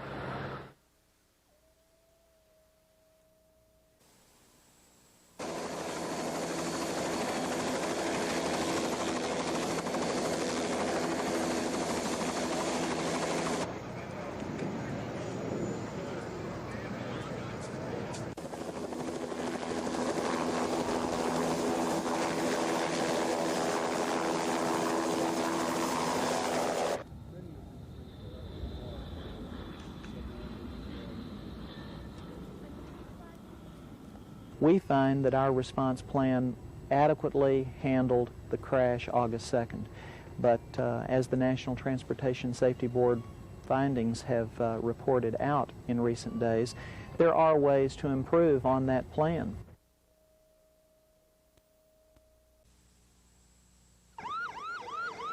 August 2nd, the red lights brought help to the victims of Flight 191, which lay broken and burning near the end of a DFW Airport runway. Today, the red lights heralded the arrival of National Transportation Safety Board Chairman Jim Burnett. Okay, we'll go back and tour the TRACON first, Jim. Thank you. Members of the NTSB's Board of Inquiry and its technical panel arrived a day before the week-long public hearings begin to tour the airport to get a perspective on where the crash happened. The purpose of a safety board investigation is not to assign blame or point fingers, but to elicit the truth. But some of that information gathered so far by the NTSB is very controversial, like the performance study commissioned from NASA that says an L-1011 jumbo jet, like Delta's, was technically capable of flying out of the crash situation. While the NTSB hopes the accusing finger won't be pointed this week, it can't prevent this community and those directly involved from reliving the tragedy that happened here almost 3 months ago. A process that has its own way of second-guessing who was to blame for the crash of Flight 191. Mike Snyder, Channel 5 News at DFW Airport. There was a lot of anxiety on the part of the controllers, particularly all over the system. Tex Malugin came to the Defense of Air Traffic Controllers 3 weeks ago after less than complimentary statements about their performance were released from the cockpit tapes of Delta Flight 191. Particularly upsetting at the time was a statement made by pilot Ted Connors just minutes before the crash. "Getting kind of hot in the oven with this controller," he said. "See, that's what a lack of experience does." This past weekend, the Airline Pilots Association came to the defense of Captain Connors after a performance study commissioned by the National Transportation Safety Board said an L-1011 jumbo jet like Delta's was technically capable of flying out of the crash situation. Okay, we'll go back and tour the TRACON first, Jim. Thank you. National Transportation Safety Board Chairman 𝗔𝗶𝗿 arrived a day before the week-long public hearings began to get his own perspective on where the crash happened. After a tour of the crash site and control tower, Burnett promised his investigators will resist pressure to lay blame. The purpose of a safety board investigation is not to assign blame or point fingers, but to elicit the truth and only for the purpose of improving safety. While the NTSB hopes the accusing finger won't be pointed this week, it can't prevent this community and those directly involved from reliving the tragedy that happened here almost 3 months ago. A process that has its own way of second-guessing who was to blame for the crash of Flight 191. Mike Snyder, Channel 5 News at DFW Airport.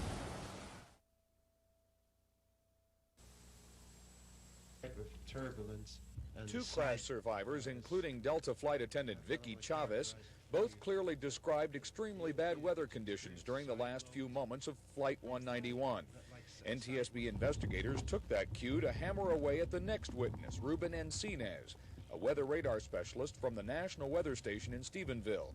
Encinas had taken a break at 5:35, 26 minutes before the crash, and was in the lunchroom while the deadly thunderstorm developed north of DFW Airport. Were you still monitoring the 𝗗𝗏 display at that time? This was the time that I had finished eating, and I started to do other duties. So the answer is you were not? No, sir, I was not. The Stephenville weather radar station is critical because it must send its observations to the Fort Worth Forecast Office, which in turn sends weather warnings to DFW Airport. There is one backup, a meteorologist at the Fort Worth Air Traffic Control Center. But that man, Richard Douglas, told the hearing this afternoon, he too was on lunch break 41 minutes before the crash, while the thunderstorm grew into a killer.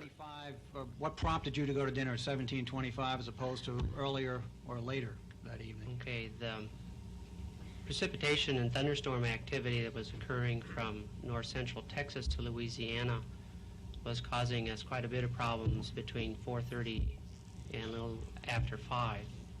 And after 5, the radar echoes seemed to be dissipating. And so approximately 25 minutes after 5, I took the opportunity to take a dinner break.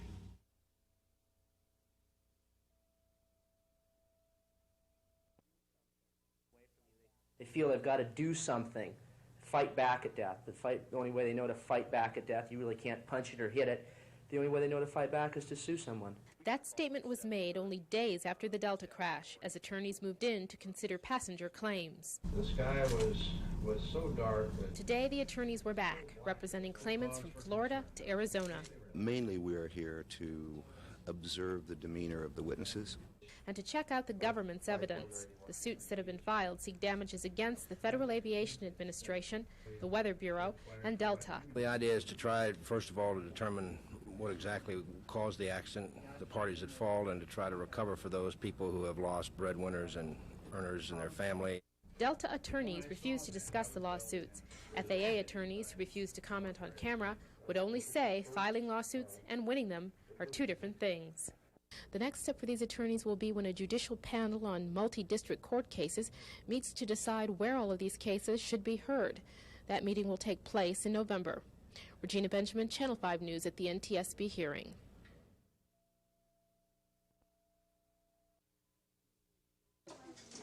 For the past 13 weeks, there's been a steady stream of visitors in and out of the room that Kathy Ford occupies at Parkland Memorial Hospital. The Fort Worth woman survived the crash of Delta Flight 191. She was sitting in row 30 of the L-1011 and was somehow thrown clear as the plane tore apart on impact. Kathy was brought to Parkland along with most of the other survivors. She was burned, her foot was broken, and she was suffering from head injuries. But while other survivors have healed and gone home, Kathy is still here. She's in serious condition in a coma, but her family still hangs on to the hope that she'll be better soon. We expect her to wake up any day. We're ready. It's been a long time. Carol and the rest of Kathy's family come to visit her regularly, but Kathy's husband, Terry, is by her side almost constantly. Like the rest of Kathy's family, he refuses to accept the doctor's prognosis that Kathy may never wake up. He's with her all the time, and he's not just sitting there in the room. He is over her, talking to her and loving her and just letting her know how much he needs her and how much he cares about her. The 36-year-old mother of two survived the tragedy of Delta Flight 191 for some reason, says her family, and they believe she'll live to tell them why. Linda Frederick, Channel 5 News Tonight.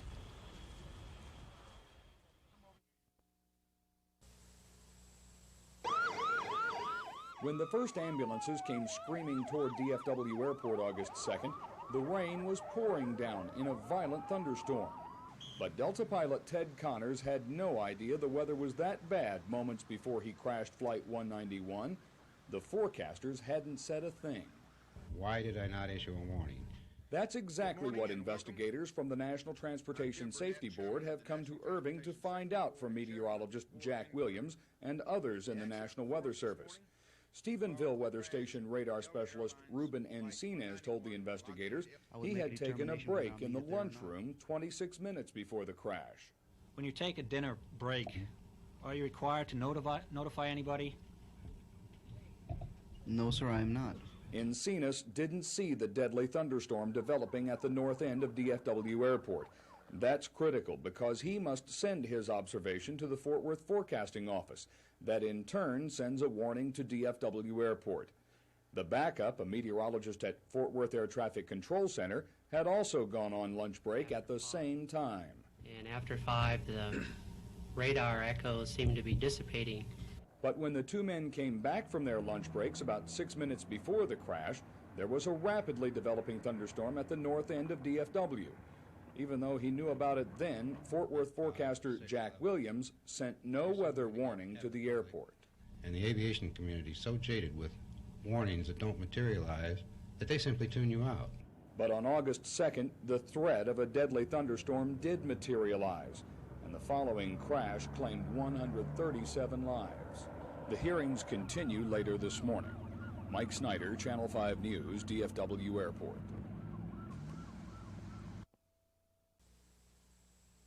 You're dealing with an event with a microburst that has a time scale on the order of 5 minutes. So if you want to design a system that responds to a 5-minute event, you better pair off minutes in communication. So that means that you should have almost instantaneous communications. I think enhanced LWAS and pilot training are the keys to immediate effective steps.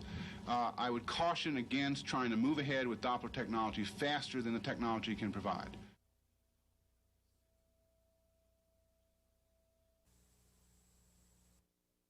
This is part of the descent. It's the normal glide slope descent at about 12, 13 feet per second. More or less normal approach path up to this point, and then the very sudden descent. And aerospace engineer Richard Bray says that dive to the ground wasn't totally caused by the wind shear. Data from 191's flight recorder indicates the crew had the plane's nose pitched up at 15 degrees, a normal landing angle, as it hit the wind shear. Co-pilot Rudy Price, though, immediately shoved the nose down a -8 degrees until he was only 400 feet off the ground when he tried to pull out of the dive, bringing the nose up to 5 degrees. Bray says 191 came close to avoiding the ground, but he also says if Price had pulled the nose up to 15 degrees, like his computer simulation, Flight 191 would have never crashed. 15-degree attitude hold through this particular wind profile created a successful flight condition, an adequate flight condition up to the end of this time period. Bray admits his computer model does not account for the human factor and whether the flight crew could have physically made the corrections being tossed about in the cockpit by the bad weather. And that's exactly why Delta vehemently defended its crew's actions this afternoon, saying the crew had only split seconds to make major decisions in the worst of cockpit conditions. I feel that our cockpit crew performed to the best of their ability as humanly possible in accordance with all our prescribed procedures and training.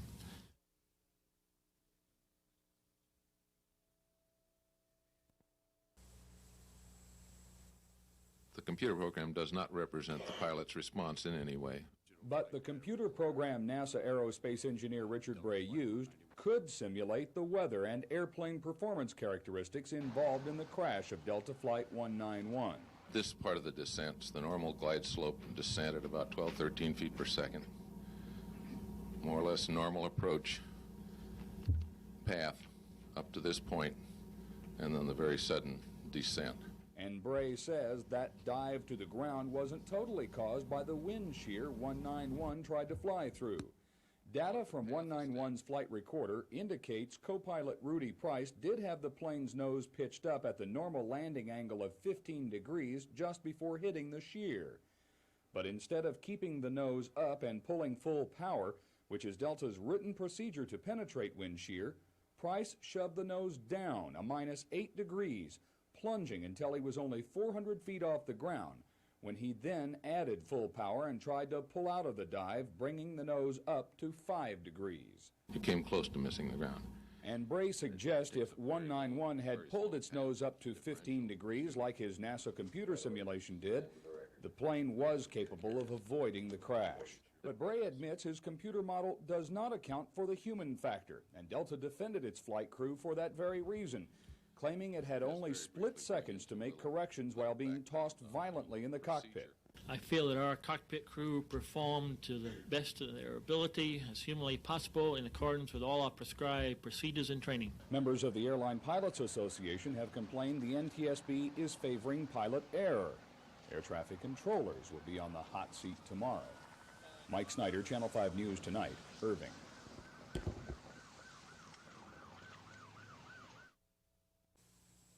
Is Mr. Robert A. Bear Hubbard.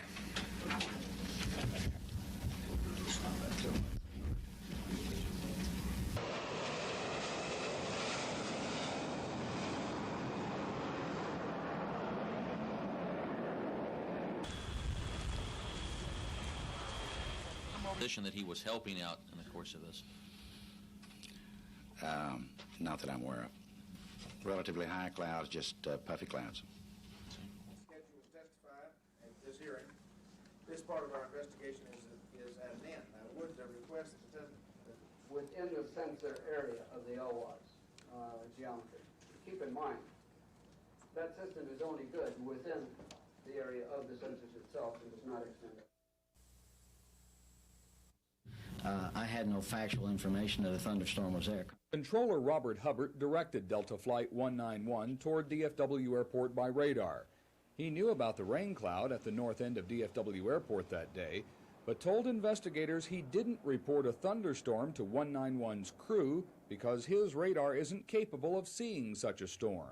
How are you then able to advise pilots of thunderstorms and heavy rain that may affect their flight? Well, again, you really can't unless the information is given you through another source. And as we discovered earlier this week, that other source, two weather radar watchers at the Fort Worth Air Traffic Control Center and the National Weather Service Radar Center in Stephenville, were on lunch break while the storm brewed into a killer in only 8 minutes. Did you ever see lightning up to the time of the accident? Yes. But Control Tower Supervisor Gene Skipworth said he didn't call the crew of Delta 191 about the lightning because there wasn't time. When Delta came out of the rain shower, his attitude to me did not appear to be safe. As many aircraft as I've seen land in my years at DFW, the normal attitude for an aircraft is nose slightly up. You're extended. And when he appeared out of the rain, he was in what appeared to be straight and level flight. It just didn't look right to me. Instinct, just Delta go around. That warning came after the big plane had already hit the ground once and seconds later lay broken and burning at the end of runway 17 left. But all 6 controllers who paraded before investigators today stressed that they can report only to pilots what they know.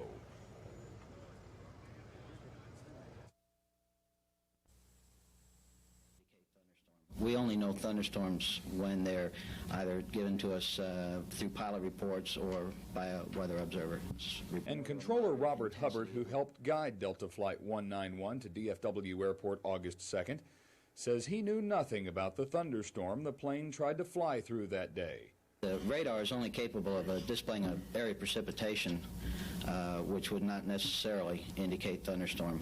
Ever since the crash, air traffic controllers have complained they were unfairly taking the heat for not reporting bad weather conditions to Flight 191. Today, they explained their actions to the National Transportation Safety Board. When Delta came out of the rain shower, his attitude to me did not appear to be safe. When 𝗔𝗂𝗴𝗂𝗟𝗶 spotted 191 from the control tower, he could see rain on his radar, but not the thunderstorm that brought the plane down. How are you then able to advise pilots of thunderstorms and heavy rain that may affect their flight? Well, again, you really can't unless the information is given you through another source. But as we learned during the hearings this week, those other sources, two weather radar watchers at the Fort Worth Air Traffic Control Center and the National Weather Service in Stephenville, were both on lunch breaks while the storm grew into a killer. Well, ideally, we will be able to develop safety recommendations to prevent further accidents of this type. And Chairman Jim Burnett says the NTSB will come up with a probable cause, but he also warns against assessing blame for the crash against those who are captive of an imperfect system. Mike Snyder, Channel 5 News Tonight, Irving.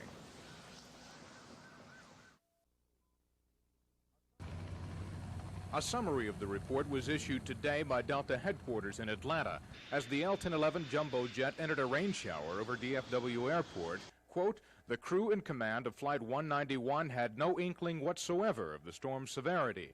Had they received any warning that the rain shower that was visible to them was in fact a thunderstorm which contained a microburst, the approach would have been abandoned.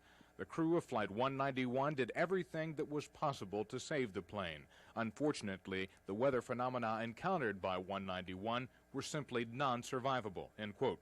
The document also quotes University of Chicago weather scientist Theodore Fujita as saying that the wind currents were the most complex ever recorded in a plane crash.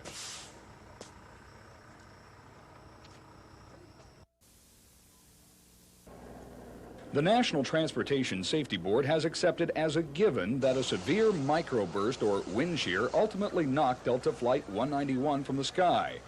But instead of laying blame on that deadly weather condition, the board has taken square aim at the lack of weather information given the flight crew. Of primary concern was the fact the man in charge of watching the weather radar for the airport went on lunch break just before the crash, and his scope was unattended, while a small but deadly thundercell grew at the end of runway 17 left. The meteorologist testified that he would have issued a center weather advisory for the level 4 thunderstorm north of the airport, herein called Cell B, if he had been at his position at 6 o'clock. But even if the radar specialist at DFW Airport and the Stephenville Weather Radar Station had seen the severe conditions develop, staff investigators today claimed the present reporting system would have prevented that critical information from getting to the pilot in time. Prior to that, he had been outside, as Mr. Salatolo described, taking the observation. He timed the observation at 6:02, however, its transmission time was 6:07, which was 1 minute after the accident. Then came the salvo at Delta pilot Ted Connors. Despite the lack of weather information from flight controllers, we've obtained a copy of the staff report which claims the captain had sufficient information to determine there was a thunderstorm between the airplane and the airport. And the report also claims the captain's decision to continue beneath the thunderstorm did not comply with Delta's own weather avoidance procedures. Once the pilot has been taught to recognize situations where wind shear might occur, company guidance, company policy is to avoid such areas.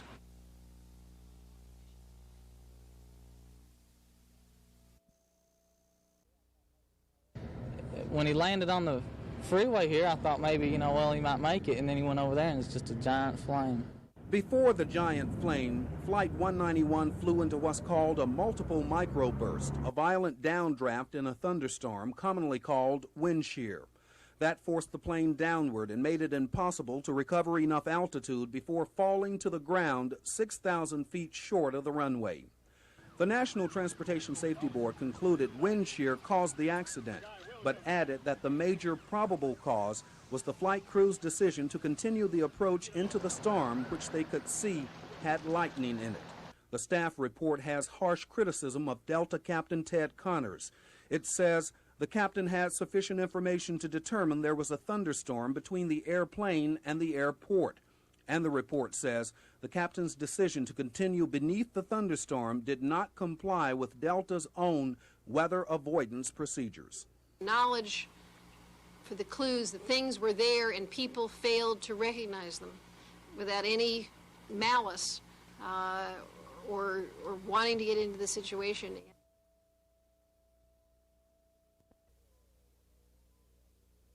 Delta 191 Heavy out here in the rain, feels good. But pilot Ted Connors nor the flight controller had any idea how deadly the weather really was that Friday afternoon, because the wind shear or microburst that knocked down the Delta jumbo jet was sudden and undetected by controller Robert Abehr's radar. Are you able to see thunderstorms on the feeder east scope? No, sir. The radar is only capable of displaying an area precipitation, which would not necessarily indicate thunderstorm. No, we're not satisfied. We're looking for more sophistication and better tools to predict that phenomena, weather phenomena, or wind shear potential that lies outside the perimeter of the airport. And so was born the so-called MIST project, rush development of a new radar system that can see thunderstorms and deadly microbursts. We could detect microbursts and provide very useful warnings to pilots. But while Doppler radar can instantly see a deadly microburst or wind shear, a meteorologist can't. And you can see the divergent pattern from this point. It can take up to an hour to analyze the data before a meteorologist can confirm a microburst which may have lasted only a few seconds. What we need now are computers that can detect them automatically. The technology is not sufficiently advanced to provide us or the pilot with timely, accurate information that can be acted upon. Well, we've had wind shear around for years. We've had techniques to fly it. And Braniff senior pilot Don Maynard has flown through his share of wind shears, but nothing like the one that knocked Delta Flight 191 from the sky last August. We've always had a deep respect for thunderstorms. We've always tried to fly around thunderstorms. And since the Delta crash, commercial pilots have been even more respectful of bad weather. The statistics speak for themselves. Compare the first 6 months of this year to the first 6 months of last year. The number of weather-related flight delays, both on the ground and in the air, have increased by more than 1/3. But more telling, in the first heavy thunderstorm month of June, the number of flight delays have increased by more than 91% over last year. But across the nation, the amount of severe weather this year isn't really that much greater than last year. So what accounts for all the extra weather-related flight delays? It depends on who you ask. Whenever you have a tragedy, regardless of whether it's here or anywhere else, controllers become more sensitive to it. And flight controllers who have been sensitive to criticism since the crash say they are watching their radar scopes more closely, but insist they are not responsible for the additional weather delays. We advise the pilot of the conditions and that party chooses to go or not go, or to land or not land. Many pilots admit their attention to even the slightest cloud is much keener since the Delta crash was blamed on wind shear. But none of the pilots we talk to will admit on camera that they're flying scared or even more apt to stay on the ground to wait out a rain. I think it's a little easier for the passenger to accept. I'm certainly tolerant of it. Many passengers, once in a huff if planes were running the slightest bit late, are now more content in the waiting lounge. And it seems like they're more aware of the weather. Regardless who gets the credit, things are different around the nation's airports during bad weather. That may be Flight 191's greatest legacy. Mike Snyder, Channel 5 News Tonight.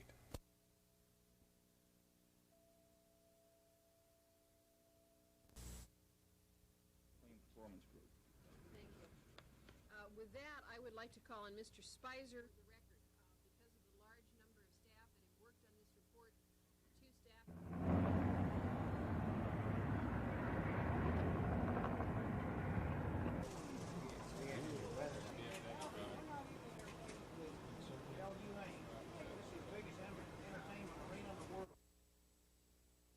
safety board's rules and screw. With that, I would like to call on Mr. Spicer, who arrived on scene. And I think once they observed lightning that they had all the evidence that they needed, that they had a thunderstorm, even though I think company policy would have adequately justified them in not continuing that approach.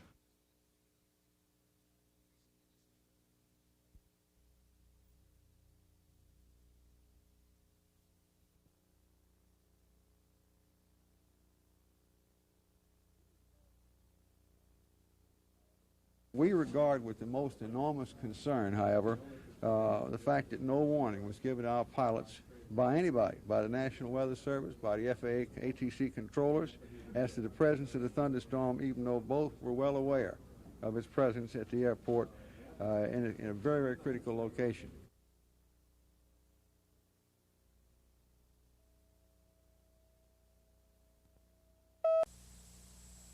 I'm going to have to get between. That's all right. That's all right. Slide over. Get it.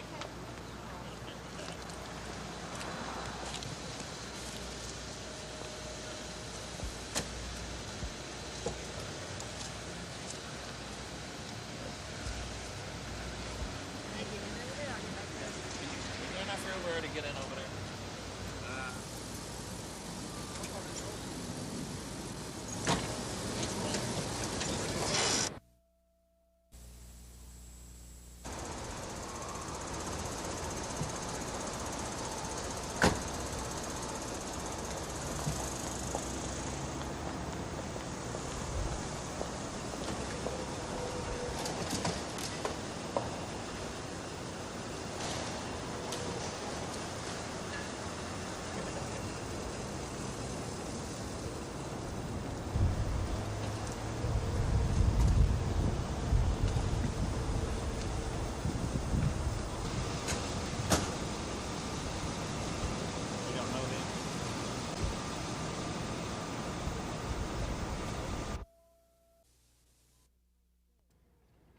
Delta Airlines attorney Frank Finn said the monetary award was appropriate.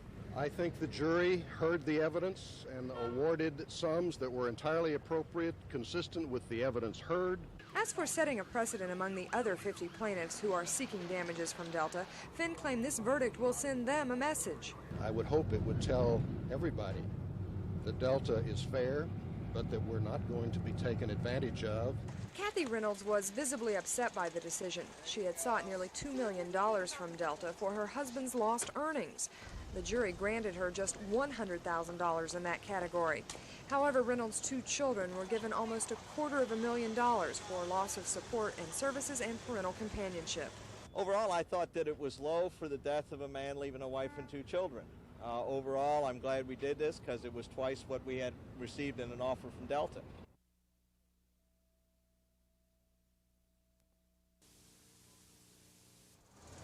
Throughout the week, attorneys for Kathy Reynolds claimed the young widow would lose about $1.7 million because of her husband's death in the crash of Delta Flight 191.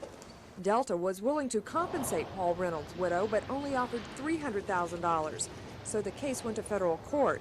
For the past 5 days, jurors have heard arguments from both sides, and late this afternoon, the jury awarded Kathy Reynolds and her 2 children $605,000. She thinks, like anybody would, that no amount of dollars would bring anybody back.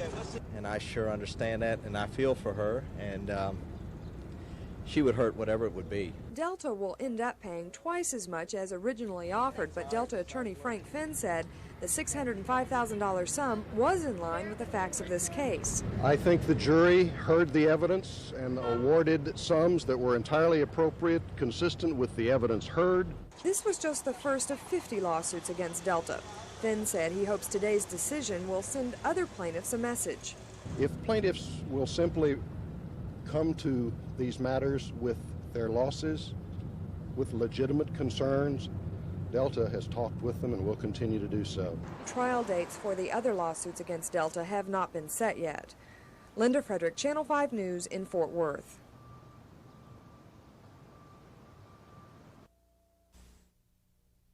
From what I could tell, the pilot did everything to pull out of it, but the wind was too strong, we were too low, and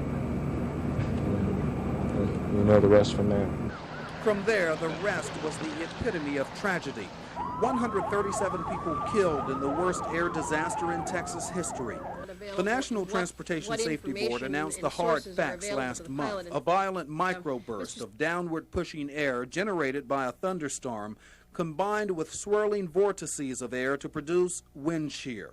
That slammed Flight 191 to the ground. But the cause doesn't complete the story. 27 people survived the crash, among them Texan Johnny Meyer, attended. Well, you always ask yourself why other people died and some people live. But you know, in a plane crash, you always want to know how come everybody, why can't they all survive? Wind shear. Surviving wind shear has become a principal goal of the airline industry since the Delta crash. Piedmont Airlines has worked with Sperry Corporation to develop its own wind shear detector for the cockpit. This system will buy the pilot time. Time to decide whether to attempt a landing with wind shear or escape.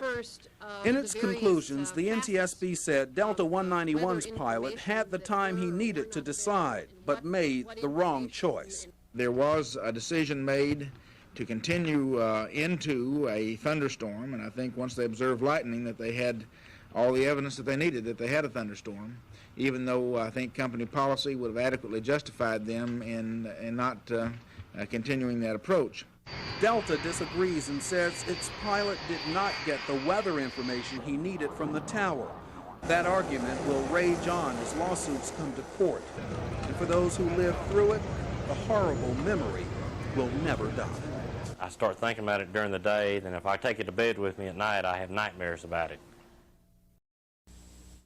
This is a microburst case. It's not a pilot competence case. According to the experts, it was a microburst, a rapid downward blast of wind and a series of churning vortexes that shoved Flight 191 to the ground.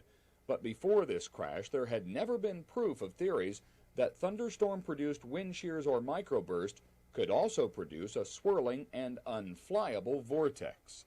The flight crew of Delta 191 would not have entered the thunderstorm if they had any idea of the severity of the microburst. And that fact has touched off a controversy on the safety board and in the airline industry.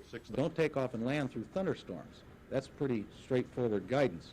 But the men and women who control the nation's air traffic disagree. And I think technology will provide better instruments and inputs to the pilot and the controllers in regard to determining whether flight should be continued or not. Right now you can sit well-trained meteorologists at Doppler radars and they can see there's a microburst. But while the Doppler radar does see the microburst immediately, developers admit it takes a meteorologist many minutes, maybe as long as an hour, to pinpoint where it happened, much less predict where wind shear might happen. Pilots say that's no help at all. Wind shear. That's why Piedmont Airlines has worked with Sperry Corporation to develop its own cockpit device to detect wind shear. This system will buy the pilot time. Time, Piedmont says, for the pilot to decide whether or not to continue a landing or whether to execute an escape maneuver well in advance of when he would be caught in a downdraft close to the ground. It's a welcome addition to the cockpit.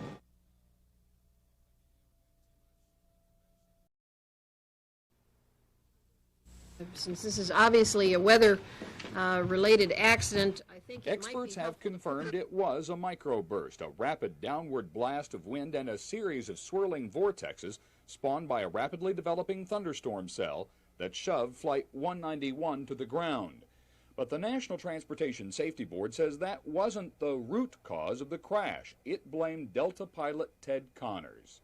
Delta 191, heavy out here in the rain, feels good. There was a decision made to continue into a thunderstorm, and I think once they observed lightning that they had all the evidence that they needed that they had a thunderstorm, even though I think company policy would have adequately justified them in not continuing that approach. But Delta insists its pilot, his training, and his decisions were the best possible, and that the safety board is missing the real problem in this crash. We regard with the most enormous concern, however, the fact that no warning was given to our pilots by anybody, by the National Weather Service, by the FAA ATC controllers, as to the presence of the thunderstorm, even though both were well aware. In fact, the safety board's own staff focused on the lack of weather information given the flight crew. And of primary concern was the fact that both men in charge of watching weather radars for the airport went on lunch break just before the crash. Their scopes were left unattended while that small but deadly thunderstorm cell grew at the end of runway 17 left. You can't give a 7 days a week, 24 hours a day coverage with 4 people. But even if the radar watchers had been at their scopes, the safety board's investigation shows the present reporting system would have prevented that critical information from getting to the pilot in time. He timed the observation at 6:02, however, its transmission time was 6:07, which was 1 minute after the accident.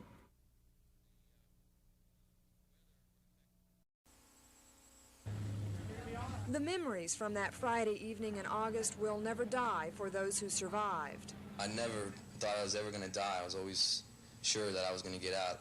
No matter what I had to do, I was going to get myself out. My thoughts were, Lord, give us strength. Or give me strength to live. And he did. And 2 to 3 seconds later, I was looking at the earth. And I was alive. And I just ran as fast as I could away from the airplane, and I sincerely believe I was the first one to get out. So thankful to be alive. I got blinded by the flash, and I felt the heat. And I remember trying to protect my face with my hands, and that was it. I was unconscious then. I really believe that God sent an angel, and I just dropped, and I hit the bottom, and I just walked out, and I rolled out, and I praise him because he saved my life. As far as what I could tell, the pilot did everything to pull out of it, but the wind was too strong, or we were too low, and you know the rest from there. The Delta L-1011 crashed in a rainstorm. Half of the survivors were able to walk away, including Johnny Meyer of Temple. Meyer actually helped rescue several of the more injured passengers. But within hours of the crash, Meyer was questioning his own fate. You always ask yourself why other people died and some people live. But you know, in a plane crash, you always want to know how come everybody, why can't they all survive? Meyer is back at his old job now, and he's preparing to move into a new home across town. His physical injuries have healed, but like most of the other survivors, Meyer can't shake the memories. Start thinking about it during the day, then if I take it to bed with me at night, I have nightmares about it. 27 people lived through the August 2nd nightmare. Many say they feel guilty about surviving. But when they or their families remember back to those who died, they feel only thanks. We're going to have them in our hearts and our minds for the rest of our lives.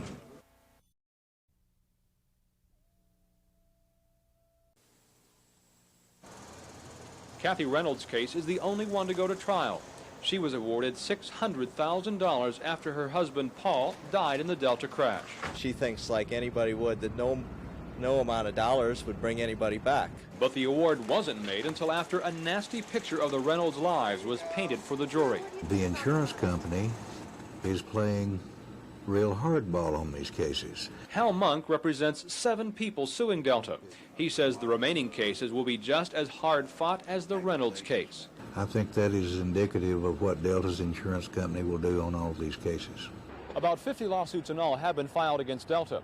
And in 35 of those cases, family members of crash victims and their attorneys decided to refuse any type of quick settlement and try to determine that Delta Airline was guilty of gross negligence. In the meantime, attorneys representing families of the crash victims are preparing for the legal battles ahead. We was both real young. And I liked him and he liked me, and didn't even want us to tell each other. This is Terry Mayberry. Her husband, Bill, was not a 191 passenger.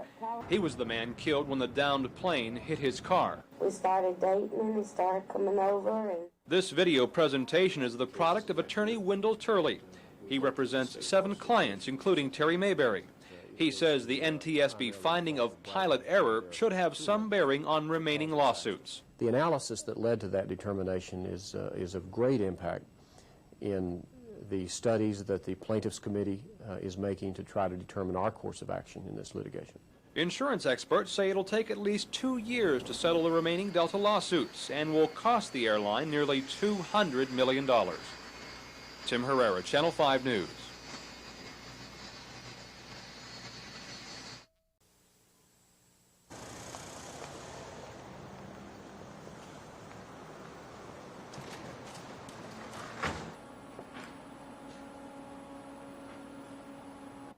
same time, Howard, the insurance carrier for Delta, I would think that from 175 to 200 million probably would be the ultimate cost of this tragedy.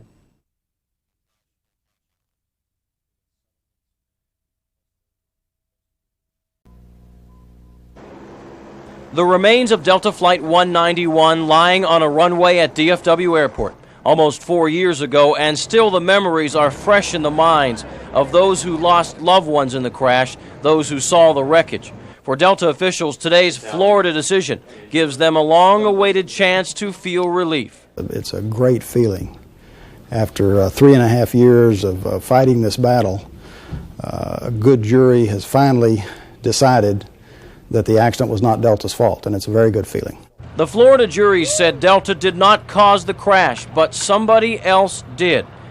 Airline officials are confident a federal judge in Fort Worth will decide who did cause the crash by midsummer. I've always been very confident that Judge 𝗶𝗏 will reach a fair result. I've always been very confident that when all of the facts are out on the table, that anyone looking at this case objectively will decide that the accident was not caused by Delta's pilots, was not caused by Delta, but rather was caused by the FAA air traffic controllers and the forecasters employed by the National Weather Service. Nobody is to land at the airport. We've had a crash. Everybody go around.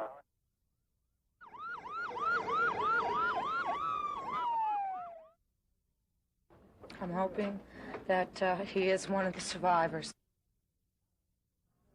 That was the hope of everyone on the ground, waiting for word on loved ones on board Flight 191. I figured he was dead. From her home in Temple, Teresa Meyer had no idea her husband Johnny had lived through the crash. But within hours, the family was reunited. Was you worried about me? Johnny Meyer's son, Toby, would turn 7 a week after the crash. The child was so traumatized, he's never flown, not even 10 years later. But his dad does. It makes you think that you never want to get on a plane again. You're scared to get on a plane. But I have. But he hasn't forgotten the terror he felt when Delta 191 went down. It broke apart on the left side and it came fire and all the debris, newspapers, magazines all flying towards us. And that's when I ducked my head and asked God not to let me die. And it seemed like 5 seconds after that, it was over with, the plane stopped. He loosened his seatbelt and jumped 20 feet to the ground. And you looked around and you didn't see nobody moving. And then you realized that you was one of the lucky ones that survived. Over the years, Johnny Meyer has kept in sporadic touch with some of the survivors and wondered about the others. Although you don't really know them personally, everybody was on that plane with the family. Johnny Meyer's 4 broken ribs healed quickly. The nightmares lasted a couple of years. But other than a new grandson, his life hasn't changed much in 10 years. He still lives in Temple, still has the same job and the same wife, and a profound appreciation for life. I always say a prayer on the anniversary for everybody that was injured and died and everything. And a little prayer of thanks because he survived. Linda Frederick, Texas News 5. And his friend was beheaded. And he was still talking to his friend